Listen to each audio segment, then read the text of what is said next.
Bene, buongiorno a tutti, ben arrivati. Siamo molto contenti di avere tanti ospiti, tanti relatori, tanti colleghi graditi oggi a questo workshop dedicato a Celebr-AGE, che è il progetto PRIN 2022 PNRR di cui sono il PI, e qui vedete schierata la formazione che riguarda questa ricerca, in particolare l'Università di Bologna e l'Università di Salerno.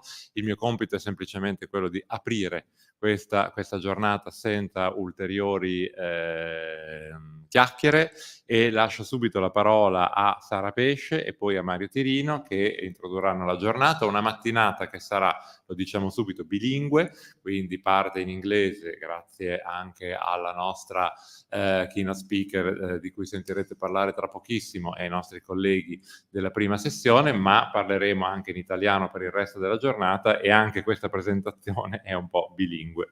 Parola a Sara Pesce. Quindi switch to English. Right, so good morning and welcome everybody to this workshop, Celebr-AGE, which is one of the research activities of our project, Aging Celebrity in Contemporary Media and Sport Contexts, a model of social and cultural well-being. Thank to the Dipartimento delle Arti, Dipartimento di Scienze Politiche e Sociali, DAMS Lab, the organization Articolture, the University of Salerno, for supporting and hosting the workshop today. This workshop is part of a research project funded by the Ministry of Education and Research. It involves the University of Bologna and the University of Salerno. The research team is composed by scholars in film, media, communication and sociology, Professor Roy Menarini, Antonella Mascio, Mario Tirino, Ilenia Caputo, Simona Castellano, and myself, Sara Pesce. We are now reaching the end of the first year of activities. This workshop is also put in the context of a wider framework of research. It's the research group INC, Italian Research Network in Celebrity Culture, which is dedicated to the investigation and dissemination activities on celebrity culture and on the topic of, on the Italian soil, but also abroad. INC organized, so our network organized its first conference in 2015 on celebrity and fashion. And in 2019, we organized a conference in Bologna on celebrity and aging. And our keynote today, Professor Germin, was our guest already at that time. As for Celebr-AGE, Celebr-AGE, the project's focus is on media productions featuring mature and elderly celebrities or addressing an aging audience. We are focusing on products revealing a process of revision of the taboo of old age. We are monitoring, describing and explaining something that can be defined as a physical evolution taking place in the contemporary context that also calls into question an anthropological mutation of habits, routines, lifestyles. The project investigates this profound transformation in its cultural, social, and media configurations. How do elderly celebrities build models of active participation in collective life for their peers? And how does their social communication nurture intergenerational links with other cohorts, Generation X, Y, Z, etc.? Overall, the research is aimed at highlighting the proactive function of older celebrities who spread positive models of old age, marked by independence, free time, self-fulfillment. In this sense, the main purpose of the research is to show the social and civic function of elderly celebrities for the achievement of collective social well-being, stimulating active participation for the same age group and prompting the intergenerational link for the other cohorts. More generally, in the public space and in the media arena, the elderly celebrity suggests a new social model. It incorporates a range of possibilities connected with lifestyles, pleasures, opportunities yet to be experienced. Aging celebrity fits well into the discourse on well-being because it participates fully and actively in social and cultural life. Finally, the elderly celebrity and the audiences it attracts reinforces the need for a policy of gender equality, which is still little addressed in concomitance with aging. Professor Tirino. Grazie, buongiorno a tutti, ritorniamo all'italiano. Io sarò molto breve per lasciare il maggior spazio possibile alla nostra keynote speaker. Presento solo brevemente l'organizzazione di questa giornata, che è molto ricca, sarà strutturata appunto in un keynote speaking di Debra Germin, a cui seguirà un primo panel moderato da Antonella Mascio, che sarà principalmente dedicato alla celebrity nell'ambito dei media audiovisivi, quindi una ricca giornata dedicata alle attrici, al femminismo, ai production studies e così via. Un secondo panel nel pomeriggio invece sarà prioritariamente dedicato alle celebrity sportive, ma anche alla celebrità nell'ambito dello storytelling digitale e nella pubblicità. Infine la giornata sarà chiusa da una ricca round table, una tavola rotonda moderata da Ilenia Caputo e da Simona Castellano, che vedrà ospiti della tavola Luca Barra, Giovanni Bocciartieri, che qui e salutiamo, Stefano Brilli, Riccardo Brizzi, Ivo Stefano Germano e così via, e Veronica Innocenti, li dico tutti avendo iniziato a nominarli, Maria Paola Pierini, Paola Zeni e Giovanna Russo, e infine si concluderà con la somma della giornata affidata al nostro PI Roy Menarini, che ringrazio particolarmente per l'organizzazione di questa ricca giornata, insieme ad Antonella Mascio e a Sara Pesci e a tutto il gruppo, quindi Leni e Simona, per l'organizzazione di questo evento. Grazie. Grazie Mario, l'aver ribadito più volte che è ricca e densa fa ricordare anche a tutti i relatori che dovranno essere puntualissimi nelle loro relazioni, altrimenti questo toccava a te dirlo però. Bene, grazie a tutti e apriamo le danze. So let me welcome our keynote speaker, Deborah, who's now do you need to sit here?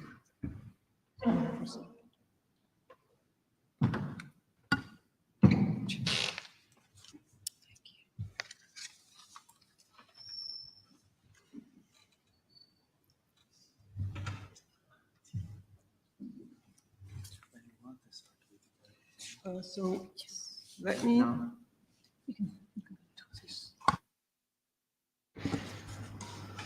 So I would like to welcome warmly Professor Deborah Germin, who's Associate Professor in Film at the University of Roehampton. She has been teaching and researching on aging and film, celebrity, culture, and gender. She's author and editor of 11 books, including with Sue Holmes, Women, Celebrity, and Culture of Aging, Freeze Frame, 2015. She has published widely on aging and even on ageism in the media, including her Journal of Aging Studies article, Everything You Need to Embrace the Change, the Menopausal Turn in Contemporary UK Culture, 2023, which received an award of outstanding achievement as Journal Article of the Year. More recently, Professor Germin has been dealing with menopause in the specific British context giving an insight on the medicalization, consumption practices, and local celebrities in the UK. Because Professor Germain is such a keen observer of the contemporary perception and media communication related to menopause, we have invited her to talk about this topic on more global grounds. Finally, because of its pioneering content, so clearly connected to the scopes of our project, Celebrities' Impact on Well-Being, on Notions and Practices of Well-Being, Professor Germain's talk today is officially reported in our university public communication as Discussion on Equity, Inclusion and Diversity, and I'd like to thank Professor Cristina De Maria for the support and communication about this. So thank you, Deborah. The title of Deborah's presentation is "This is Your Moment to Reinvent Yourself, Oprah Winfrey and the Menopause Movement in Contemporary Celebrity Culture." Yours. Thank you so much, Sarah. In 2019, November 2019, I came for another conference on aging here, and little did we know, a couple of months later, we'd be going into a global lockdown. And so Bologna has a very fond place in my heart for that really wonderful event we did then. So I'm enormously happy to be back in much better times. And so thank you to Sarah, Antonella, and Roy again for inviting me. Lovely to be here. So last November, Melissa Rivers, daughter of the infamous and risque American comedian, the late Joan Rivers, posted a video on TikTok of one of her mother's major stand-up gigs filmed 16 years earlier in 2007. And in the particular skit that she shows, Rivers describes how for years, one of the most embarrassing things that women can contemplate is being on their period and then tampons or pads being seen by others. But now she shares, later in life, being spotted with tampons would be fabulous. In fact, if you had them in your bag now as a middle-aged woman, you'd want everyone to know about it. In fact, these days, she likes to accidentally on purpose happen upon them and make sure everyone knows. And using the hashtag Throwback Thursday, Rivers showed this video of her mother with the accompanying message. My mother talking about menopause before it was cool to talk about menopause in London at the Apollo Theatre in 2007. And in this sentence, Melissa Rivers neatly captures a shift in the zeitgeist. In a career that lasted 5 decades, Joan Rivers was always known for being too much, too loud, too vulgar, too American, too much cosmetic surgery, and here, too much information. To be sharing gags about her post-menopausal status was entirely on brand for Rivers. As numerous scholars in different disciplinary spaces have noted, for many years, menopause has long been a taboo topic. So if anyone was going to go there at this time, it was Rivers. As a somehow shameful and distasteful matter, menopause has mostly not been the stuff of public conversation. Instead, it's heavily stigmatized for signaling the end of a woman's fertile years. And since youth and fertility are two of the markers by which women are enduringly most valued, with menopause comes the end of much of their social currency. Hence, before Rivers reveals that she now fakes menstruation by continuing to carry tampons in her bag and letting them accidentally fall out in company, she tells the audience, every woman in this room, enjoy your period. Because the minute you have no period, men couldn't give a shit. I'm telling you, because no man will look at you if they think you're over. If this is presented as true for every woman in the room, it's even more acutely felt by women aging in the public eye and entertainment industries, who must brace themselves for aging out of their professions long before their male counterparts generally do. But no, even in this performance, even in this outrageous gag, even a star as bold as Rivers here doesn't actually name menopause. Now let's fast forward. Since the start of the decade, two striking, burgeoning and intimately intertwined shifts have become visible in US-UK culture.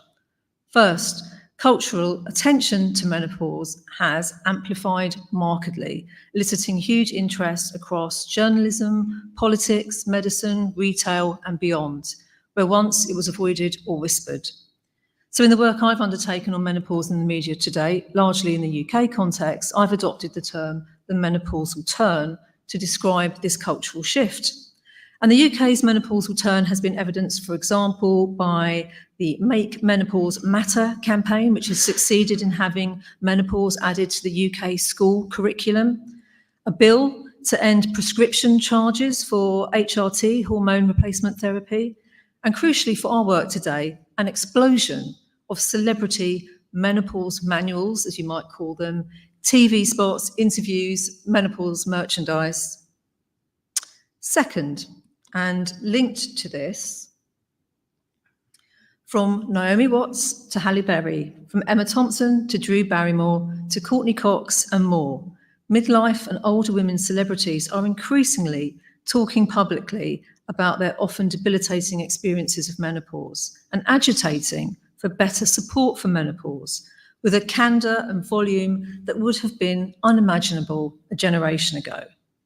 Indeed, in 2023, Barrymore even shared that she was having her first hot flush live on her talk show. Today, then, I want to examine how this movement has taken shape and its multiple implications, not only for example, regarding the simultaneous destigmatisation and commercialisation of menopause, but for its impact on how ageing female celebrity and women's midlife celebrity careers are widely being moulded at this time. So working in the public eye, often as actors, presenters, or brand ambassadors in industries that have historically overwhelmingly sought to secrete or deny the signs of women's ageing, talking about menopause would previously have been understood as wrecking one's career prospects. So even today, the women celebrities who do so are still framed as courageous and pioneering for speaking up in the face of such professional risk. And it's for this reason that in today's celebrity culture, sharing insight into one's menopause and thereby publicly owning one's ageing could be understood increasingly as a badge of honour rather than shame. So Joan Rivers constituted a rare example of a celebrity who took that leap years ago, precisely because it worked with her particular brand of kind of self-berating, outrageous humour to do so. And this tampon routine was a bit that she drew on more than once in acts elsewhere also. Indeed, in keeping with the theme of this conference, one could say that building a gag about menopause into her routine was a strategic tactic to harness her age rather than end up aged out. It fully succeeded in maintaining her familiar persona and caustic humour and pushing people's buttons. But it's clearly crucial that she was engaging with menopause here through the lens of shock humour. While at one level then her routine begins to normalise menopause, it also still marks it as scandalous and inappropriate to talk about menopause openly. So thereby she's both challenging and another way reinforcing the taboo. So instead, I want to explore this critical terrain, most especially today, in relation to Oprah Winfrey. Winfrey serves as an instructive case study, having first disclosed her difficult menopause experiences 2 decades ago. In the 90s, she used her eponymous talk show and her monthly O magazine to turn a spotlight on menopause, when this was still a conversation receiving little oxygen from celebrity culture. And more recently, in April 2023, as part of her Oprah Daily platform and her The Life You Want series, she launched The Life You Want Menopause. And this offered subscribers access to a, quote, menopause curriculum. And this was followed in February this year by an Oprah Daily special edition print volume entitled Straight Talk About Menopause. As a figure known for her willingness to tackle awkward conversations publicly, particularly those pertaining to women's lives, and for encouraging her followers to repurpose life's challenges as opportunities by adopting this kind of can-do attitude, a self-starting mindset. Talking about menopause freely might also be considered assuredly on brand for Oprah too. Now, with a characteristic approach such as this, criticisms of Winfrey's entwinement with neoliberalism are commonplace and troubling.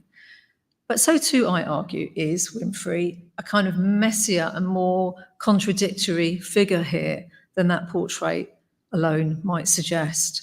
So in what follows, I want to recognise her import here and how it has buttressed her professional longevity, again, in a 50-year television career. Firstly, she was talking about menopause, like Rivers, before it was fashionable, some 2 decades ago, at a time when ageing or outing herself in this fashion can be considered to have been genuinely more risky. Secondly, I want to recognise her intervention in some of this recent work of hers for crucially shining an intersectional spotlight on how race impacts experiences of menopause. Again, giving space to, shall we say, difficult conversations in the public realm. So her return to talking about menopause in the media now is both a homecoming to an arena she's agitated for more attention to before now, and an opportunity to remind audiences of that earlier work, and a means to harness the conversation anew, showing her command of and authority within it. Oprah returns to it now like a grand dame. Her own menopause transition today, long behind her, allowing her to speak of it with a kind of distance, unlike other women celebrities who are generally talking about theirs now. Still, collectively, all these women demonstrate how within the current landscape for women celebrities today, reaching menopause needn't constitute only the likely impending demise of one's star status, but rather, as Winfrey put it as far back as 2002, to prompt a moment to reinvent yourself. So on April 5th last year, as part of her Oprah Daily, The Life You Want series, Oprah Winfrey launched The Life You Want Menopause on her platform. And this latest entry was dedicated to, quote, setting the record straight on what the lead into and the finale of one's menstruating years may bring. So The Life You Want Menopause consisted of a 50-minute filmed studio discussion with celebrities Maria Shriver, Drew Barrymore, and doctors Heather Hirsch, Sharon Malone, and Judith Joseph, along with an audience made up of Oprah insiders, so some of her subscribers. There was a downloadable menopause curriculum accessible from the Oprah Daily website, which consisted of a 26-page menopause manual, somewhat dauntingly entitled, Buckle Up, Things Are About to Get Weird. And further, much of this material, as I've said, published in an Oprah Daily special edition, print edition. And in the conversation that follows with her guests in the film special, she candidly reveals how she struggled during her menopause transition following misdiagnosis of her symptoms from uninformed doctors. So you have to kind of ask if someone of Oprah Winfrey's wealth can't get doctors who know what her symptoms mean, who can. She discloses she came close to depression before starting HRT, and that this proved transformative for her. And as the conversation continues, she correctly observes too that the frank admissions the women exchange in this special would have been unimaginable in a broadcast space just a few years ago. We're flipping the script, we're changing the script, she says firmly in a couple of moments in the menopause talk. Menopause has long been, quote, shrouded in stigma and shrouded in shame, she says at the start of her film, and this is a damaging silence she now seeks to challenge. But as I've noted, this recent Oprah menopause curriculum actually comes at a point when the volume of that conversation has been turning up steadily for some time, in some national contexts at least. So this is not just a UK phenomenon at this point. the menopausal turn has increasingly been gathering momentum too in the US. So preceding and alongside Oprah's menopause curriculum. So we have public figures such as Michelle Obama, Gwyneth Paltrow, speaking out about their difficult menopause experiences. And most notably too, there was the launch in October 2022 of Naomi Watts' menopause solution brand, Stripes. So I don't know if you've come across this, but she launched this brand called Stripes. And this has led to Watts being positioned as a kind of a menopause activist. And this is something you might have seen earlier this year in relation to her conversation at a Hollywood Reporter roundtable. So Hollywood Reporter every now and then kind of gather groups of actors or actresses and film their conversations. And there was one of these in May where she spoke about her fears that her career would be over when she became perimenopausal, early actually, in her mid-30s. So we're going to watch a little bit of that clip. On the left, please, for the direct. Okay, sorry, is that better?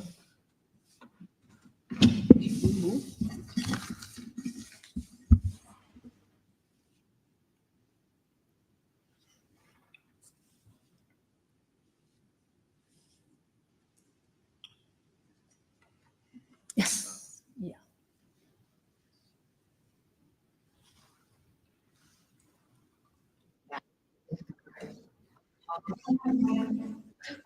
So it needs to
So you saw that she explains, I felt like if I ever dared to mention that word, I'd be branded as redundant, finished, off to pasture. It would be career suicide to bring that into the room.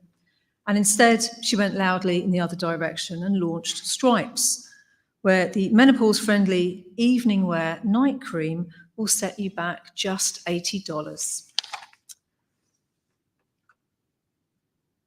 In short, menopause advocacy and campaigning has become a significant aspect of contemporary celebrity branding for this particular order of women's celebrity, in the process, effectively extending careers that might otherwise have expected to have begun slowing down. As Nathan Farrell observes more generally, forms of activism are beneficial to celebrities because they provide a means to foster the approval of audiences as the celebrity is seen to give something back. And this is something he links to their being able to then lay claim to that most desirable and sought after characteristic in celebrity culture, authenticity.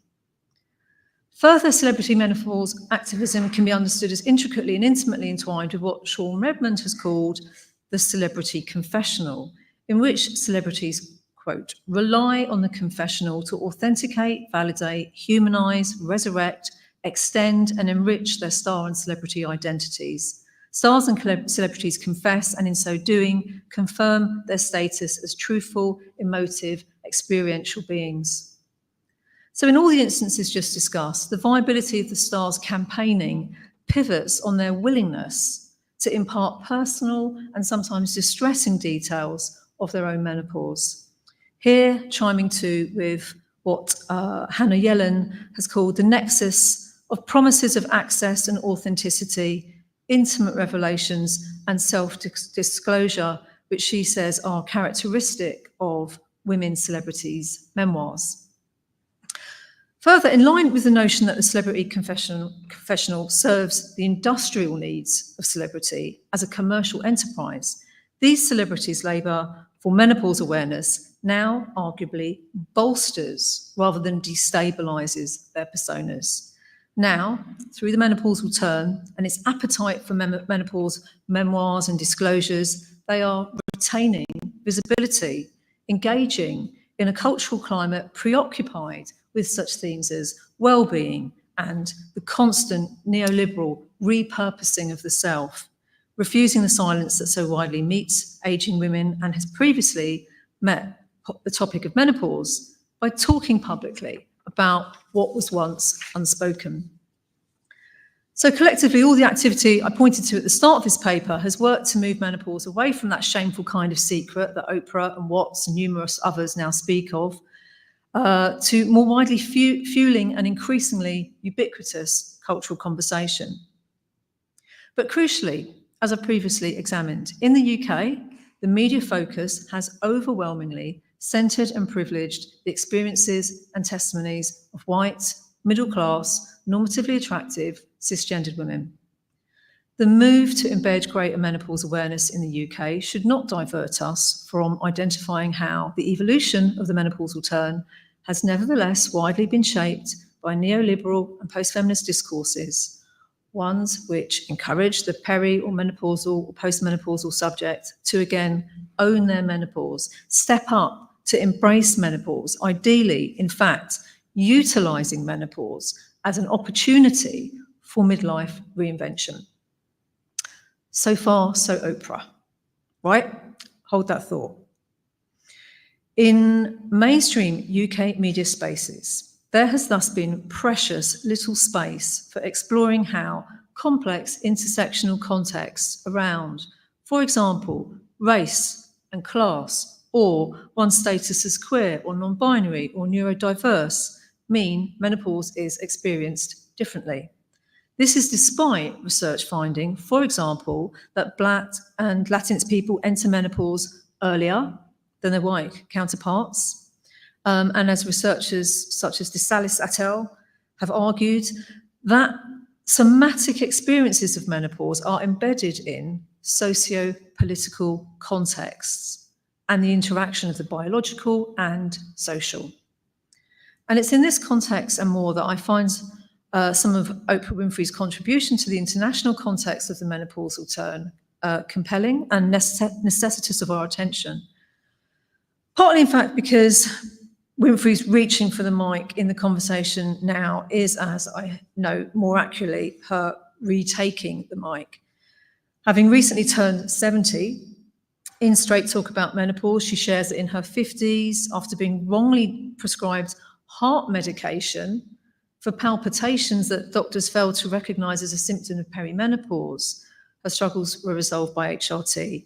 And she notes, I did, quote, multiple shows about my discovery because at that time, almost no one was talking about menopause.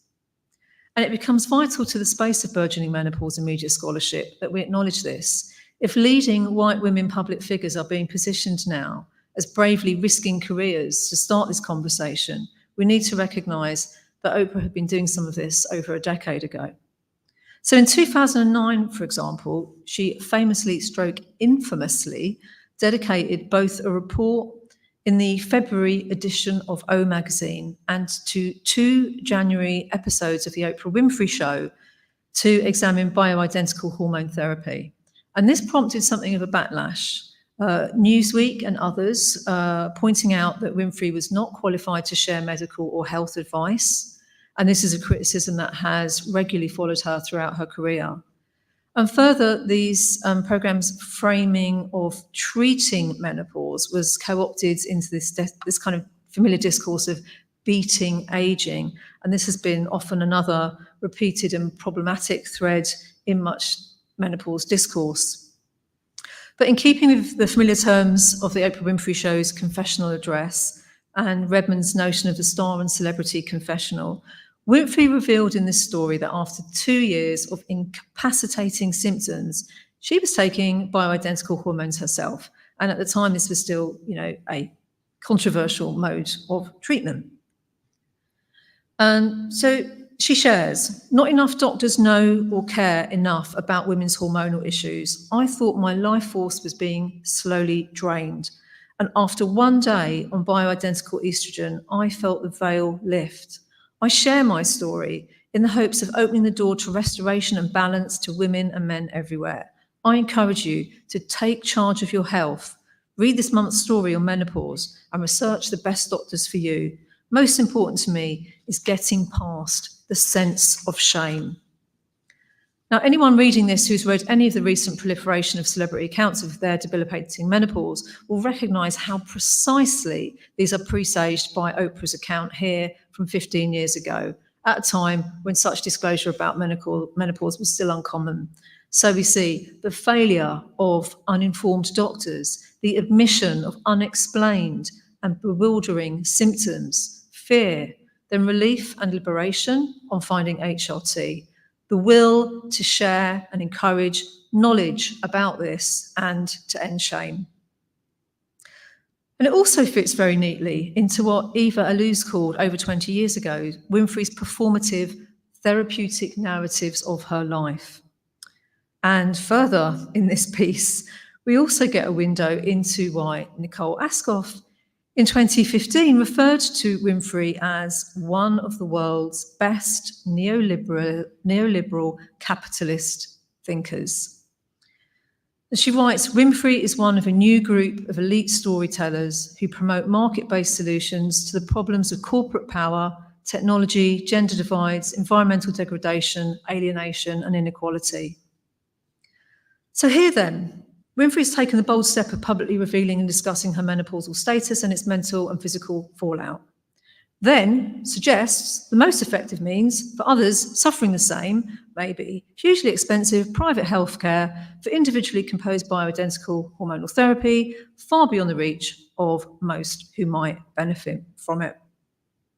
So Winfrey opens promisingly then with a critique of a history of gendered, social, medical, and cultural relegation that has shortchanged all women. She says, not enough doctors know or care about women's hormonal issues. And then she ends by advising, take charge, research the best doctors for you, such that self-management becomes the solution to the systemic problem she's just described.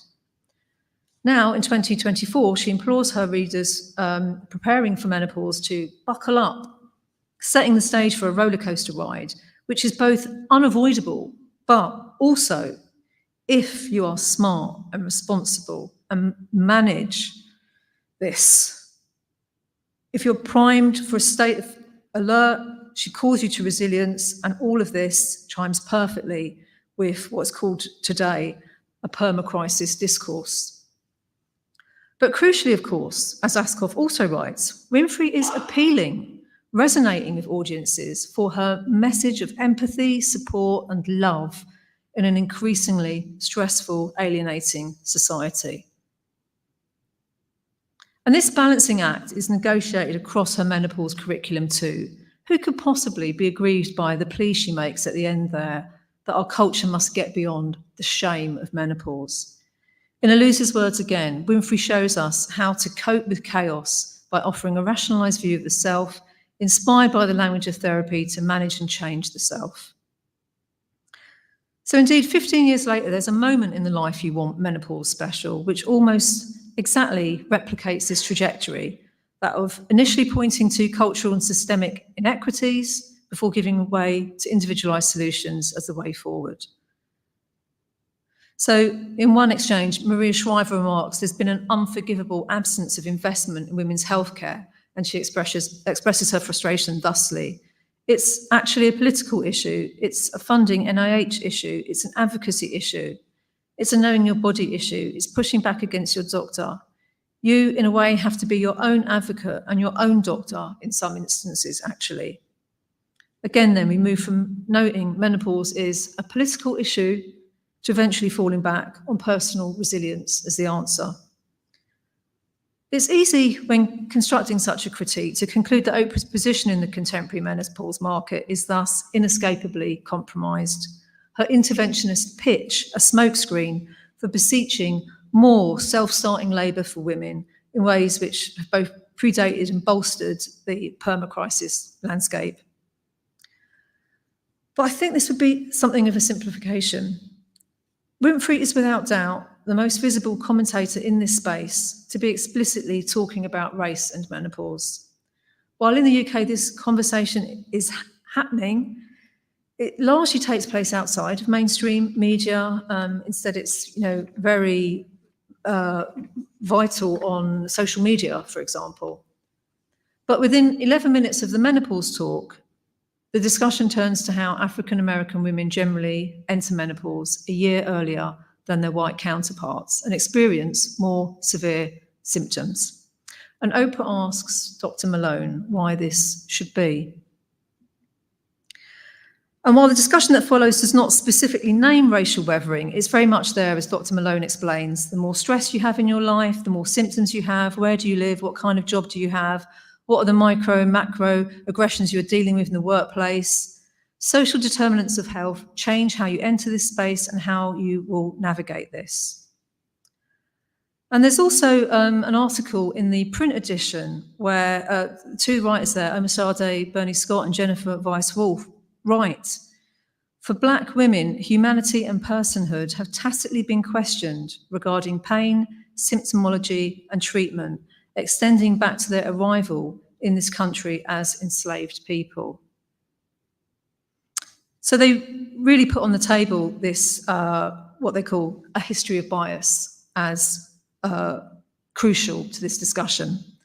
And as a scholar largely of British media and the menopause market today, to see this narrative, to see this willingness to unpick intersectional experience and these interconnections made in this fashion in a popular periodical from a figure of Winfrey's stature is really arresting.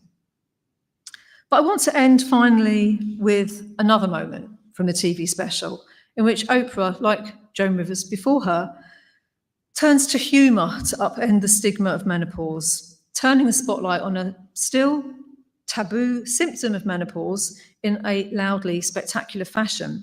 So here Winfrey confronts flooding. So while hot flushes are the established representational mainstay of menopause, so we're often wherever sort of humour is used to invoke menopause, it's all the kind of, fanning middle-aged women, all that kind of imagery. And anxiety and mental health fears have become increasingly acceptable admissions in a climate which is now attuned to well-being discourse.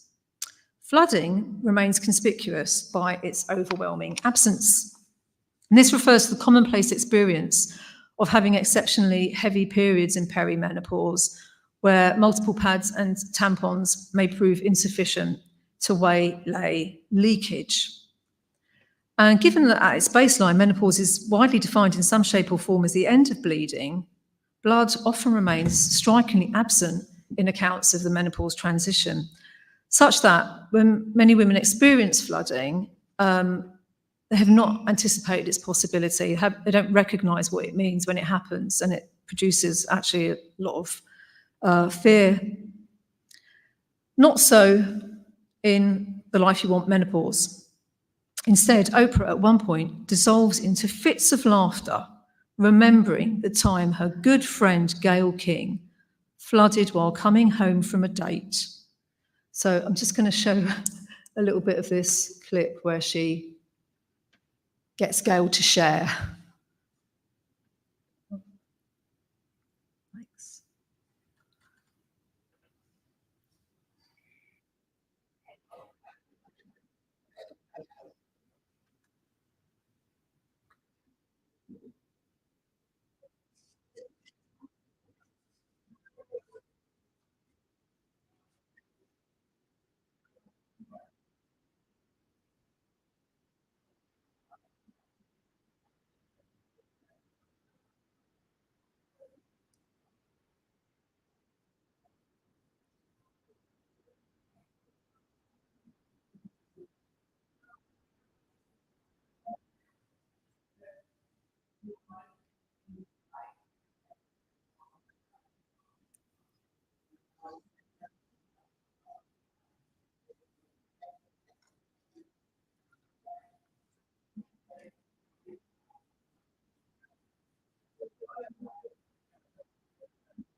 So this becomes a genuinely laugh out loud moment. And I think lands as a sort of powerful, uncommon and refreshing exchange. In it, we see a further enduring menopause taboo defanged. Oprah again does that risky work of talking about the unspeakable, marking both continuity in her persona and underlining her as having been at the vanguard of this burgeoning celebrity movement. Menopause here is named in all its messy, bloody, unruly corporeality. But here, empowered by her menopause curriculum, in all the problematic ways that language entails, but also potentially, perhaps newly cognizant of some of the diversity of menopause experience and the crucial role of race in that, Oprah insiders can believe and hope they might still just get the life they want. Thank you.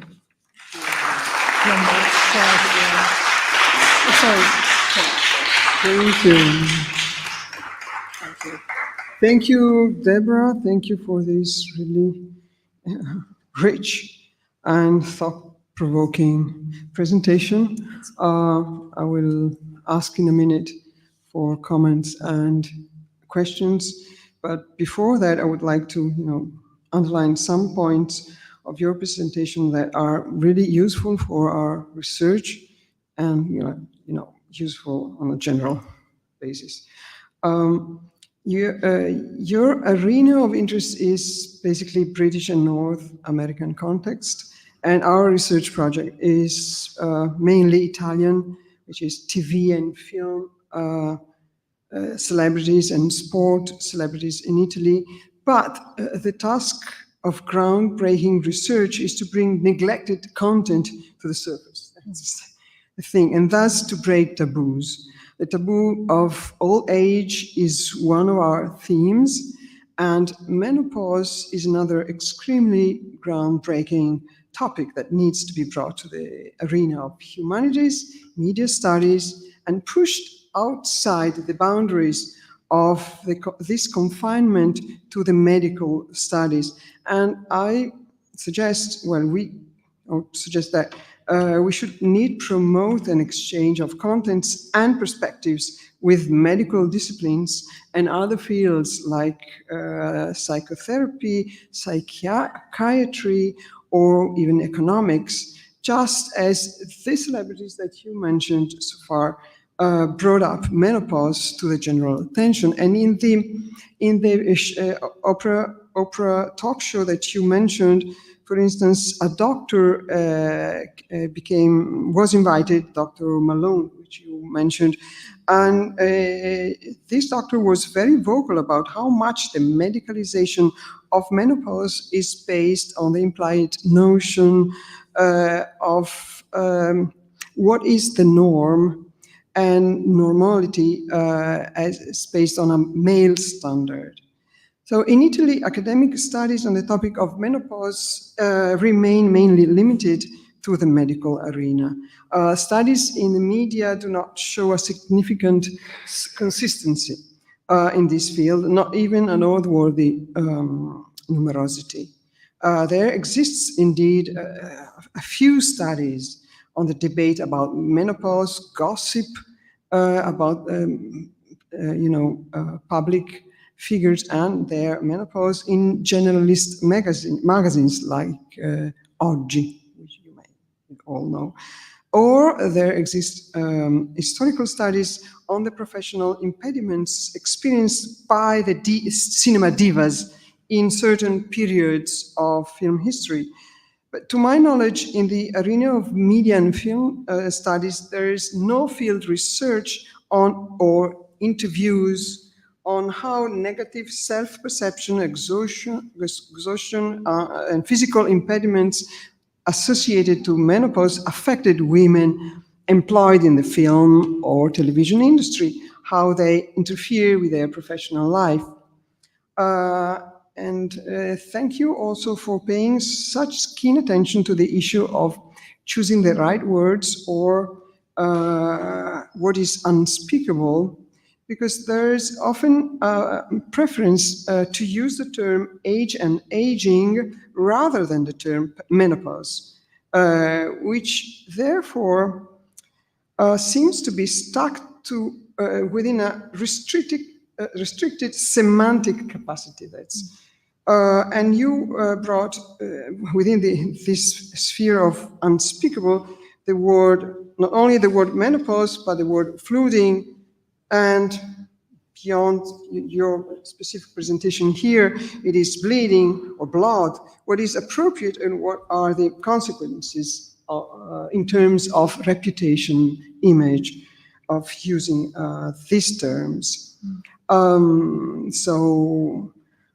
the other hand, according to the estimates recently made by all sorts, of institutions, I name one, the Female Funders Fund, a fund that invests exclusively in companies funded by women. According with these estimates, menopause is a business that is going to produce gross millions by millions. And Naomi Watts' brand is an example. In Italy, lately, something is beginning to break down the taboos related to menopause. I'm drawing a couple of examples, really. In 2023, TV conductor Paola Barali published the book Non è poi la fine del mondo. It's not the end of the world, after all, in which she tells about her menopause. TV conductor and ex-model Marina Colombari also spoke out with a video raising awareness about menopause. So changes of perspective on menopause is occurring in a public arena in Italy that is ready to break down the prejudices, thanks to the testimonies of celebrities, mainly through social networks. That's another topic that you brought. What are the preferred networks? Is it social networks like Facebook, Instagram, or is it the mainstream media? Well, as for these two examples, Barale and Colombari, radio interviews and book publications are at the level of mainstream media. And your talk also fits perfectly with the aims of our workshop today, which is concerned with career endings and the reuse of celebrity capital. When you talk about Oprah Winfrey's taking the microphone again after 15 years and suggesting an earlier phase of her career. Finally, before giving the floor to our audience, finally, a crucial issue is who is the elite of the storytellers. So in dealing with celebrity, we are constantly defining and redefining who this celebrity is. The issue of race, of minorities, and diversity in the formation of celebrity is very important. And again, what are the networks of celebrity discourse depending on the subject matter? So is it mainstream, or is it social media? Where does this conversation about the power of menopause, about information about menopause, about self-management of menopause takes place? So that's, really to pinpoint a few issues that you brought, which are really useful, I believe, to our discussion today. And I would like to ask if anybody has questions, even those who are connected might be interested in asking. Gloria Dagnino.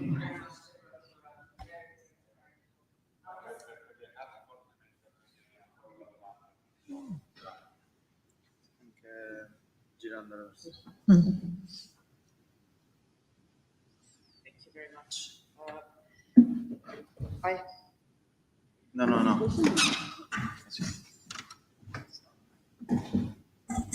Okay, thank you.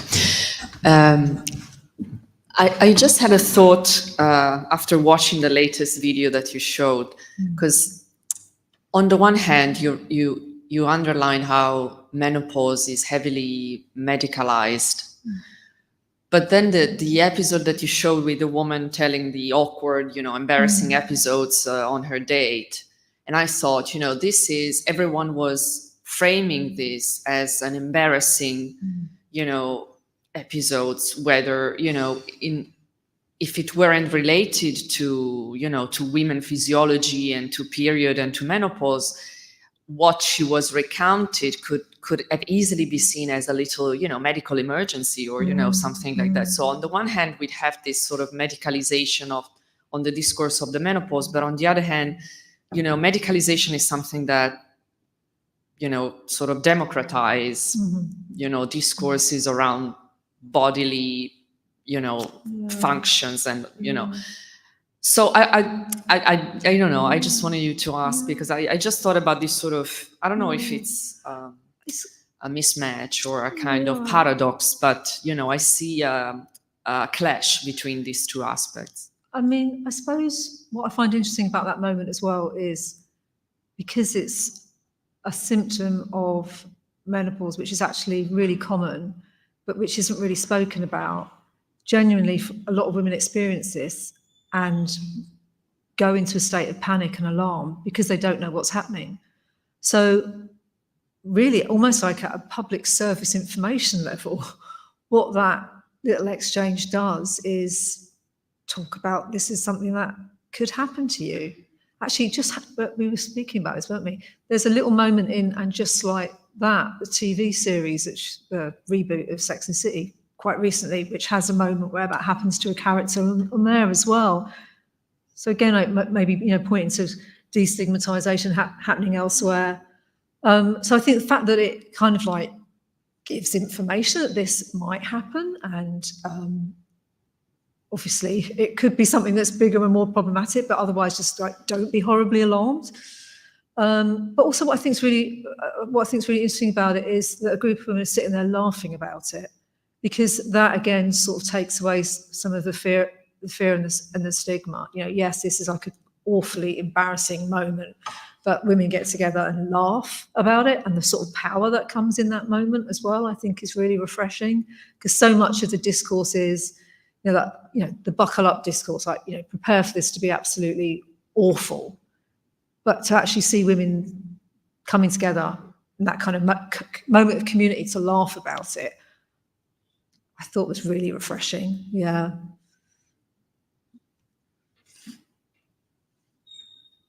The very issue of laugh out loud is really interesting. Too bad that we couldn't see the sketch by Joan Rivers, which I welcomed so much. And it fits again in this our general discourse on career, because Joan Rivers was a stand-up comedian who based her comic appeal on very personal and physical, aspects of her life. So, talking about celebrities' role in changing the way we, public perception and personal perception of certain stages of our lives. This laugh out loud moment, it's like a way of addressing and communicating and even experiencing menopause, and it draws from a show of the past. Do you remember when that could be?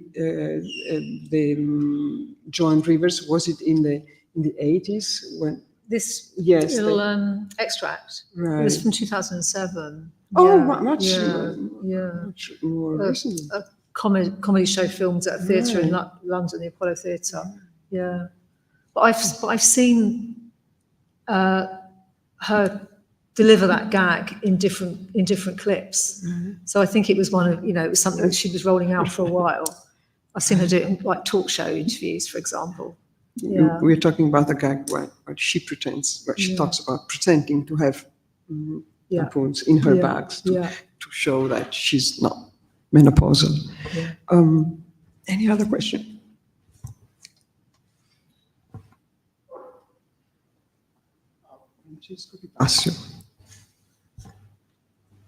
Thank you, Deborah, for this really thought-provoking, rich talk. I was wondering about one thing, somehow also connecting to what Gloria was asking beforehand.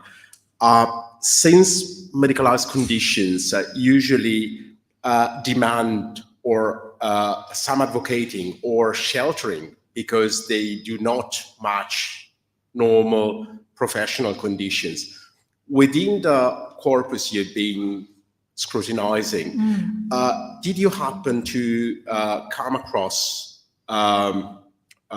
figures or personalities advocating for protection in terms of career? Because for celebrities or actresses which undergo perimenopausal or menopausal condition, because as we all know, it is a highly unstable, intermittent job market, and accordingly, whereas the conditions do not match usual professional, permanent or relatively acknowledged conditions, obviously such breaks should be taken into account. So I was wondering whether labor organizations or celebrities advocating for the wider mass of practitioners have been taking a stance here. Well, certainly those British celebrities who started some of this work in the UK came at it from a position of it was interfering with menopause was interfering with my work, and I was worried about my professional life. So at a level of, having a hot flush in public space, or I've seen a couple of people talk about not being able to read a teleprompter because there's some stuff going on with how they're seeing stuff. Fears of like brain fog and losing your train of thought when you're doing live TV. These are all things that I've seen different UK celebrities discuss. There's a much wider movement going on, a campaign to bring in more protections across all professions in the UK for women in menopause. Yeah, like, so there's been a part of the menopausal turn has been seeing much wider instigating like menopause workplace policies, menopause workplace champions, menopause cafes. This has been sort of growing for a while.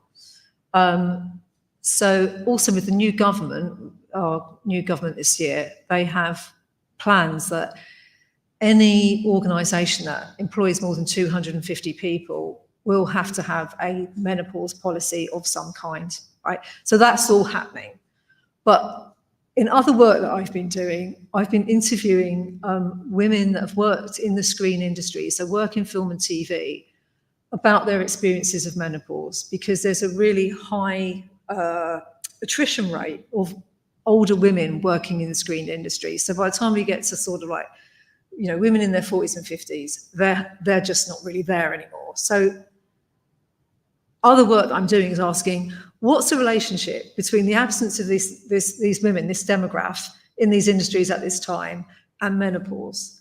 And I've not come across any sort of policies in any kind of screen industry organisations that do seek to recognise or give protections of some kind to people going through menopause. So this is a kind of live area. It would be very interesting to see if those changes are brought into place in the screen industries. It's certainly something that celebrity women are talking about as a real fear for their own professional life, is like, how do you manage those symptoms in that kind of work? Yeah. Watch this space. Yeah. Thank you. There's a question coming from our audience connected via streaming, our colleague from University of Zaragoza, Spain, and a friend, Celestino De Leito. Hello, Celestino. Here's my question for Deborah. Great talk. And within the context of celebrities, what are the pros and cons of celebrities taking the lead in this issue? And hit about the whiff of capitalists taking the issue over. And are there any problems with, once again, medicalizing women's life? Yeah, I mean, there's a real sort of tension in what's been happening here, because of course, you know, these midlife women celebrities have got a platform, and that's what they talk about. Like, I've got a platform to bring this stuff up and share it. It's a problem. People haven't been talking about it. I can put a spotlight on that. So, you know, they often sort of describe themselves as sort of unplanned activists. So this wasn't like they were trying to sort of, you know, start like a kind of movement, but yet they felt they had a place where they could do something useful and positive. So there's that, and there's no doubt that by doing that, they have amplified the conversation. But of course, there are also people who are in the public eye because it's their job and that's how they make a living, and they have connections with, you know, brands and promotion. And so there is also, you know, obviously a current of concern of, like, you know, how are some of these people using this conversation, you know, in some shape or form to make money. There was a British Medical Journal article earlier this year, which, without naming names or even making any sort of direct links, was largely read as criticising celebrity culture for producing over-medicalisation of menopause and exacerbating unnecessary levels of anxiety. So there has been some pushback on that, for sure. Yeah, and there's a real tension around that. Yeah.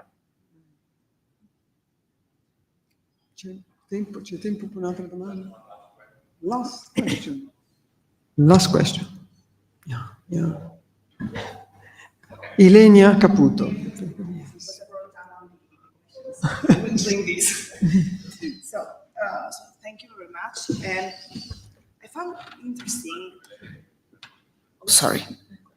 Perfect. I found interesting how all these concepts you brought to our attention emerge nowadays in celebrity studies and among celebrities in general, for all those topics that are considered taboo and beyond menopause also. And what I would like to ask you, or better, a suggestion that I'd like to share with you, is something I've been thinking about lately. So in this balance between the stigmatization and commercialization you talk about, where does the taboo finish and where our own privacy and intimacy begins? So are we really breaking taboos, or we are just overexposing ourselves, or both? And in your opinion, is this freedom reachable today only through some kind of reduction of our private dimension? Thank you.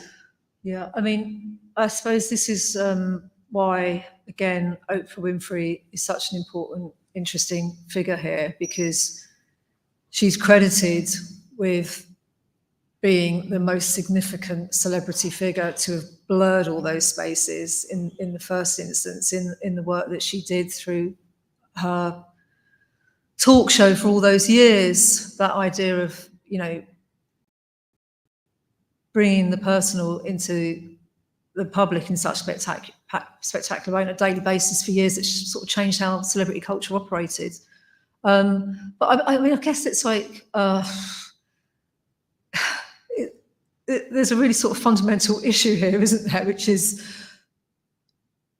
the nature of taboo, is that there will be many other things that we're not speaking about, because that's how they remain, that's why they're still taboo. So yeah, always like, how do you speak the unspeakable? I mean, I think to myself, just as this conversation would have appeared unimaginable 20 years ago, what's the conversation we'll be having 20 years from now that we didn't imagine that we would ever have today? So yeah, I mean, I think that's always shifting. But yeah, I don't know where that will go. I mean, I think what's happening here as well with the whole conversation about menopause is also part of a much bigger conversation about how women's health has not been properly researched, invested in, and prioritised. And so it's become part of that whole discourse as well, which is, I don't know about here, but really gathering speed in the UK and in the US. The reason we doctors know so little about menopause is so little attention has been paid to investing in women's health. And that has had many other implications for women's health as well. A lot of that associated with periods, gynecological kind of conditions, which are only now getting understood in greater ways. Yeah, they've been taboo as well. Yeah. So thank you, Deborah.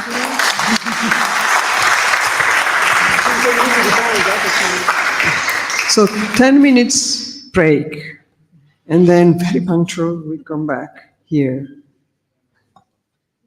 Oh, thank you. Oops, ecco, that's what.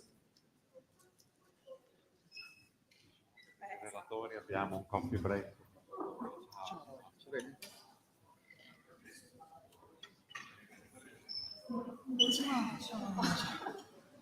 Come stai? Sì, ho visto che comunque l'ultima volta sei ritornato. Sì, contenta di essere qua. No, l'ultimo, guarda, non sapevo perché questa storia era un video settimana prossima. Posso più portarla comunque perché se arrivo qua buona. Ma facciamo? Ma allora ma non facciamo. Sì, tu masciume. Ragazzi, andiamo a prenderci un caffè. Andiamo a prenderci un caffè che poi dopo devo rientrare. Sono gli studenti che sono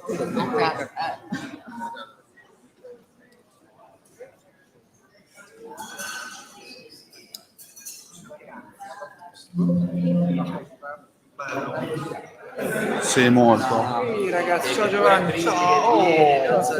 Ciao, prof. Che bella notizia che ho avuto ieri. Mi ha chiamato Gianni.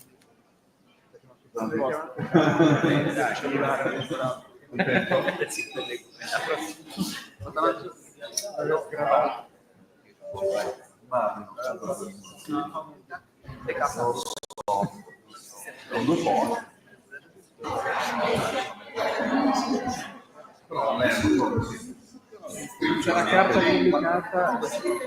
pubblicata, arriverà, però ne ha già persi 2 o 3. Grazie, io devo andare. Sì, è molto interessante. Ieri ho della sicurezza, eccetera. Sì. E c'è un pane con medicine fatto da medici, dottoresse, però senza adesso ci vediamo. Questo è un medico che è venuto da poco a Bologna, sta al Fuvi,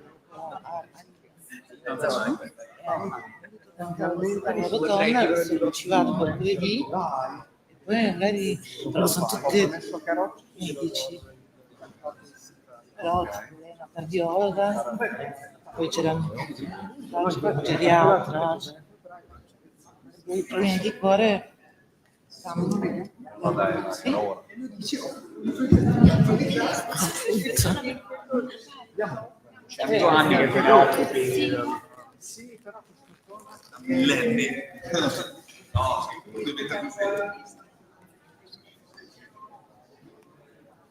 se vuoi venire mercoledì, credo sia la mattina. Non organizzo la mattina. È al rettorato. È la settimana cioè sia al Mafest la prossima settimana che la settimana invece di salute e sicurezza. Decina di gente. Ci provo. Sono andata a lavorare. Grazie.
Thank you.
Ci avvicendiamo o saliamo su?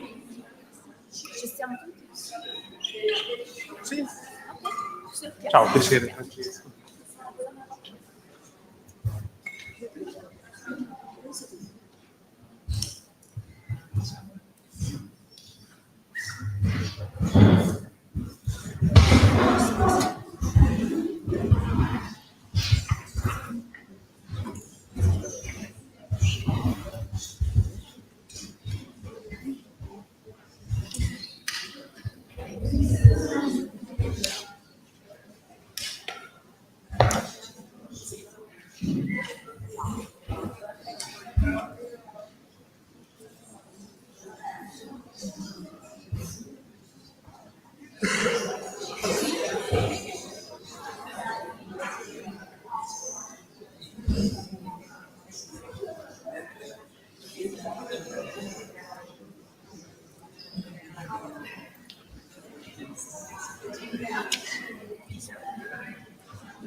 Okay, so good morning again, and thank you for being here with us for this first panel, very rich panel, just to repeat Mario's words about the day.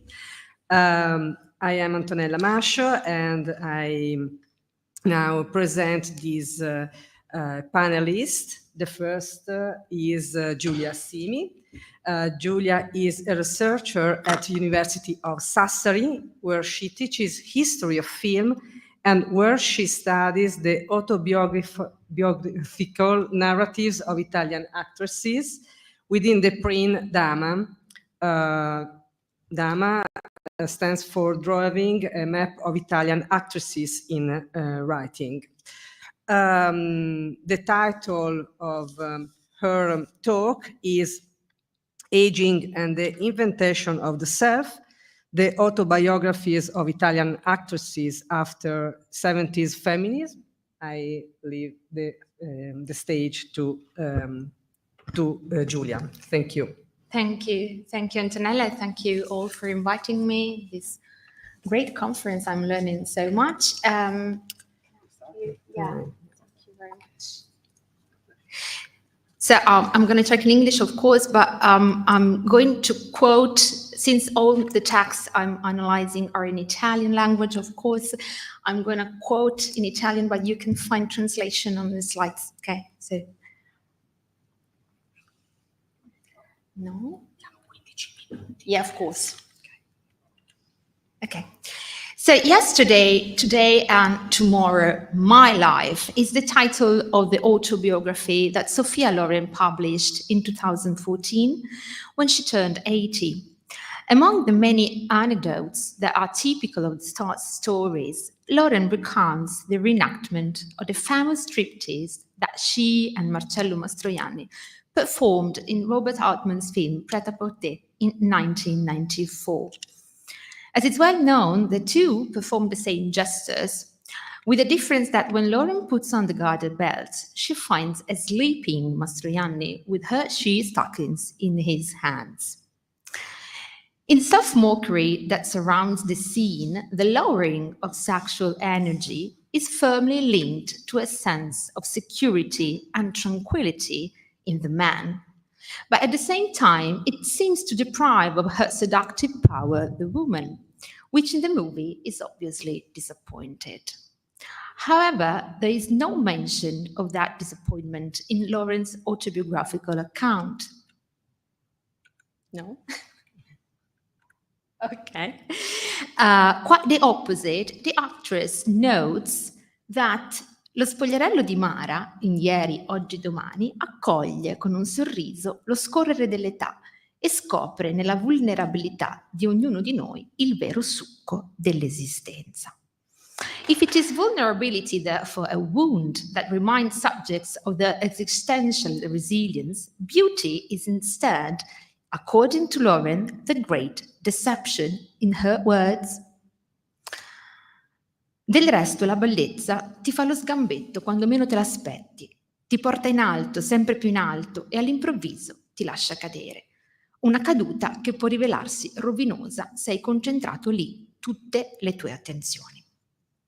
The text by Sophia Loren is part of a vast autobiographical production by Italian actresses that has been the subject of the research project that kindly Antonella mentioned before.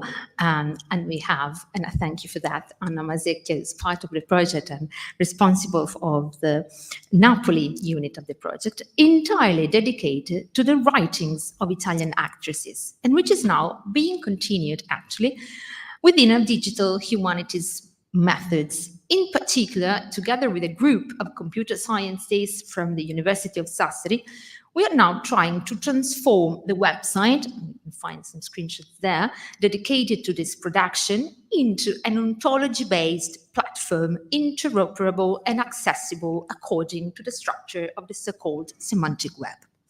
In this sense, learning from a human annotation system created by scholars like us, the team of computer scientists is trying to create a framework capable of automatically capturing the topics addressed in the text, and which we hope will be useful for other studies in the next future.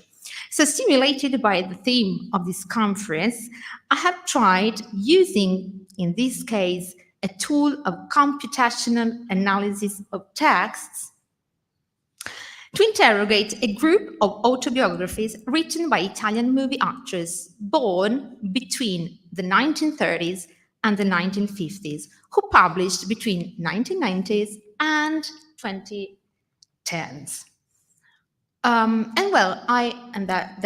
That is the group, actually. Well, I soon realized that aging is not exactly a main topic, and often it's referred more to their mothers than to themselves. As you can see, when compared with other topics addressed in the autobiographies by an algorithmic detection system, but humanly set up, I would say, the topic of aging is not the most important. In fact, as we might expect, a large part of the topics lies in the retrospective narration of their lives.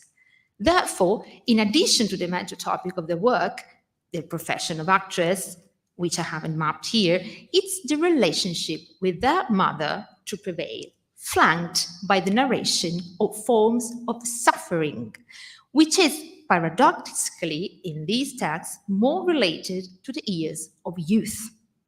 As I tried to demonstrate actually in a recent work, anxiety, fear, and anguish afflict these women who, especially in the wake of the feminist revolution, are constantly trying to prove that they are no longer objects, but subjects capable of acting beyond physical beauty, and so often falling into the fatigue of those who oppose the codes of patriarchal tradition.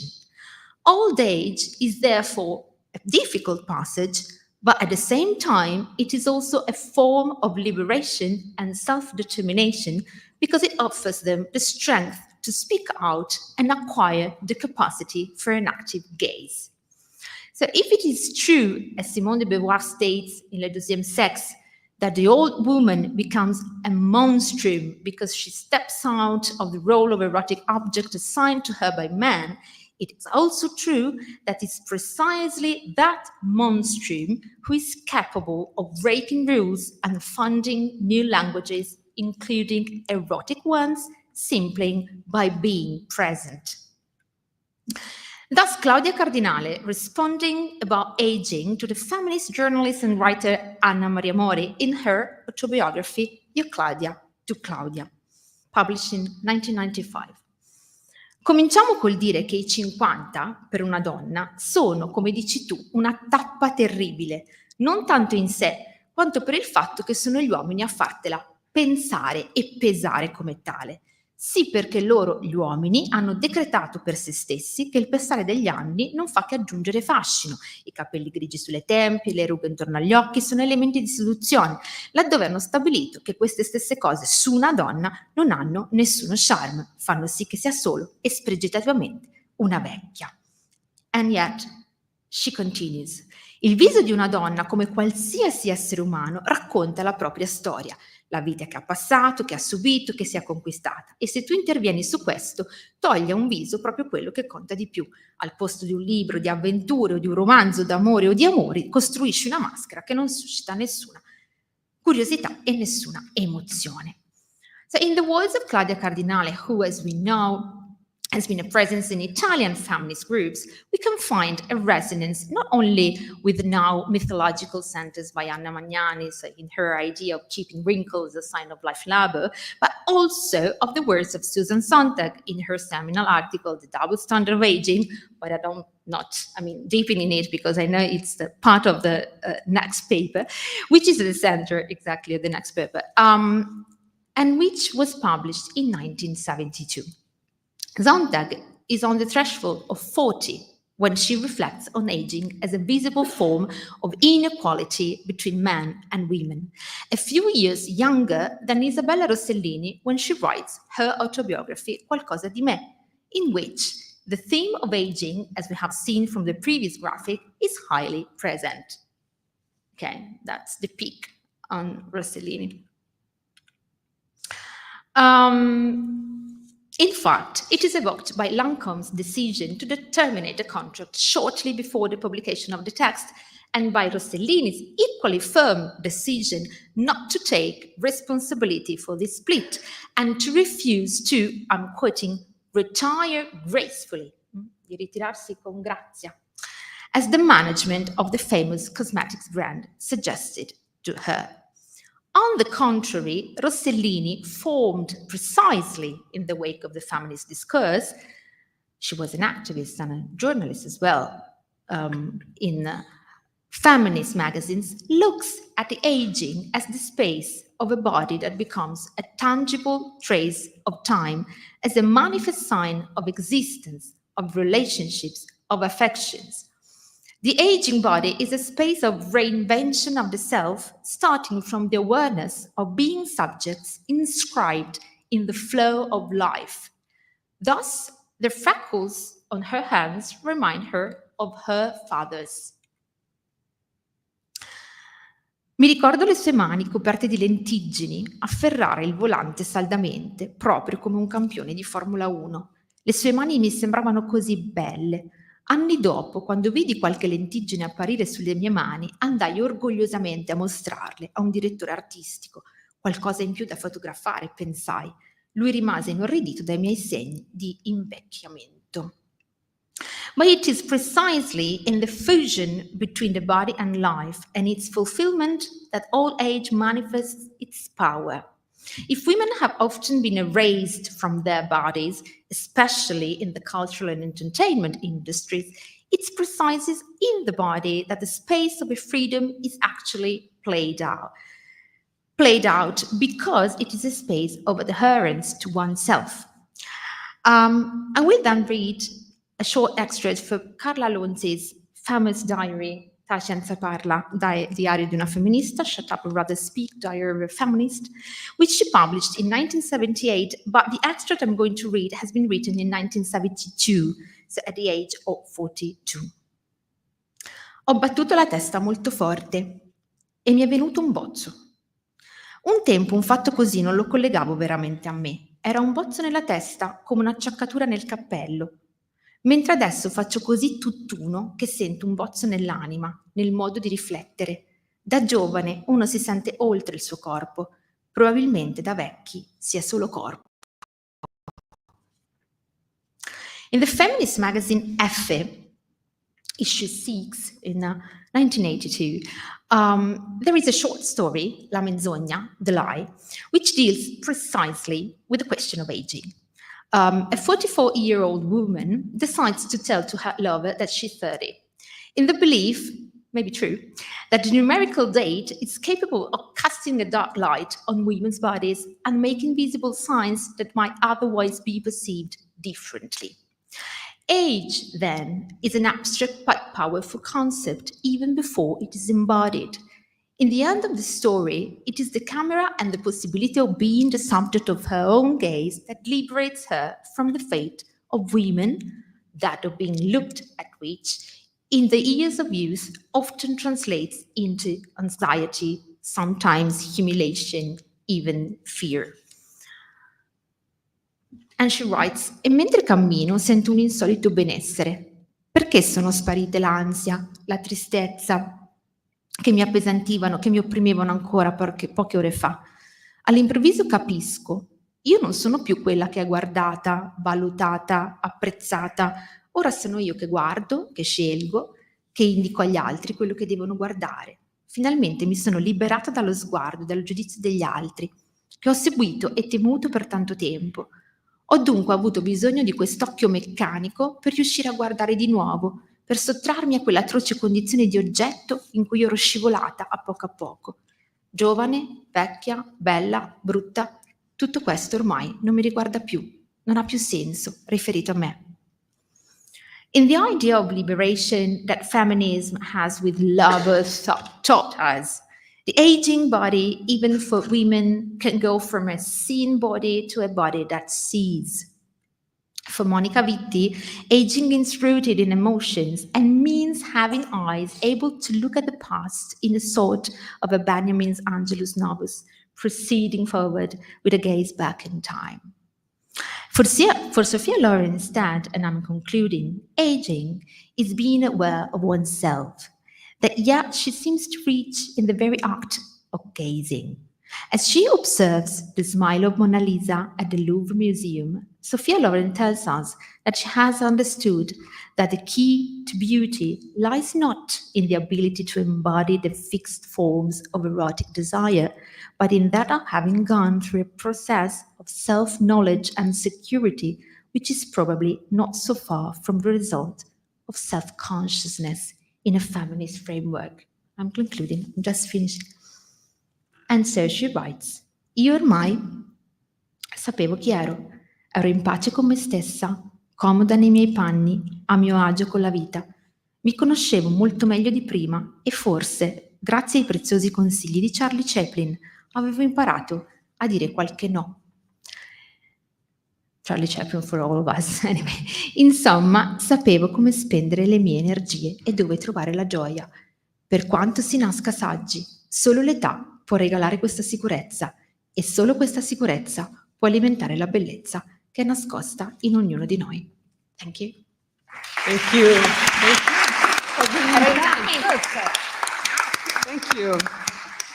And we can have the second talk with the two panelists, and we can leave some time in the end of this panel to have the discussion. So if you have questions, please take for the last part of this panel. Okay. So we can change the places, and maybe I can leave my, sorry. So I present the two panelists. Sorry. Traslochi generali. Sì. Grazie. And now we have two panelists, Francesco Pitassio and Gloria Dagnino. Francesco Pitassio teaches history of cinema and documentary cinema at the University of Udine. He has published many books and articles on cinema topics, and he was principal investigator for the PRIN Factor, Forms of Professional Acting in Contemporary Media, Training, Recruitment and Management, Social Discourses in Italy. He was also a PI for other big and important projects. I want just to tell one. This with the Volkswagen Foundation. The title is AGE, Aging and Gender in Contemporary European Cinema, because on the same project Gloria is working on. And Gloria works in the same university of Francesco, so University of Udine. Thanks to Francesco and Gloria, they present a talk titled A Close Look at the Double Standard, the Screen Age Concept and Production Studies. So thank you. You are two people, so you can have 20 minutes.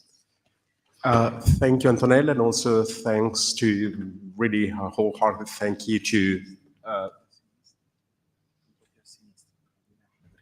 che devo fare?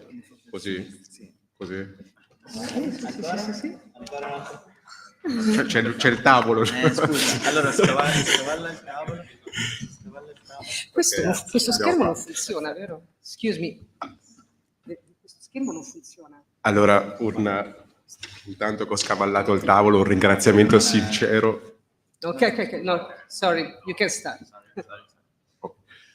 So many thanks to Roy Menarini, Sara Pesce, Mario Tirino, Antonella, and all the wonderful team of Celebr-AGE.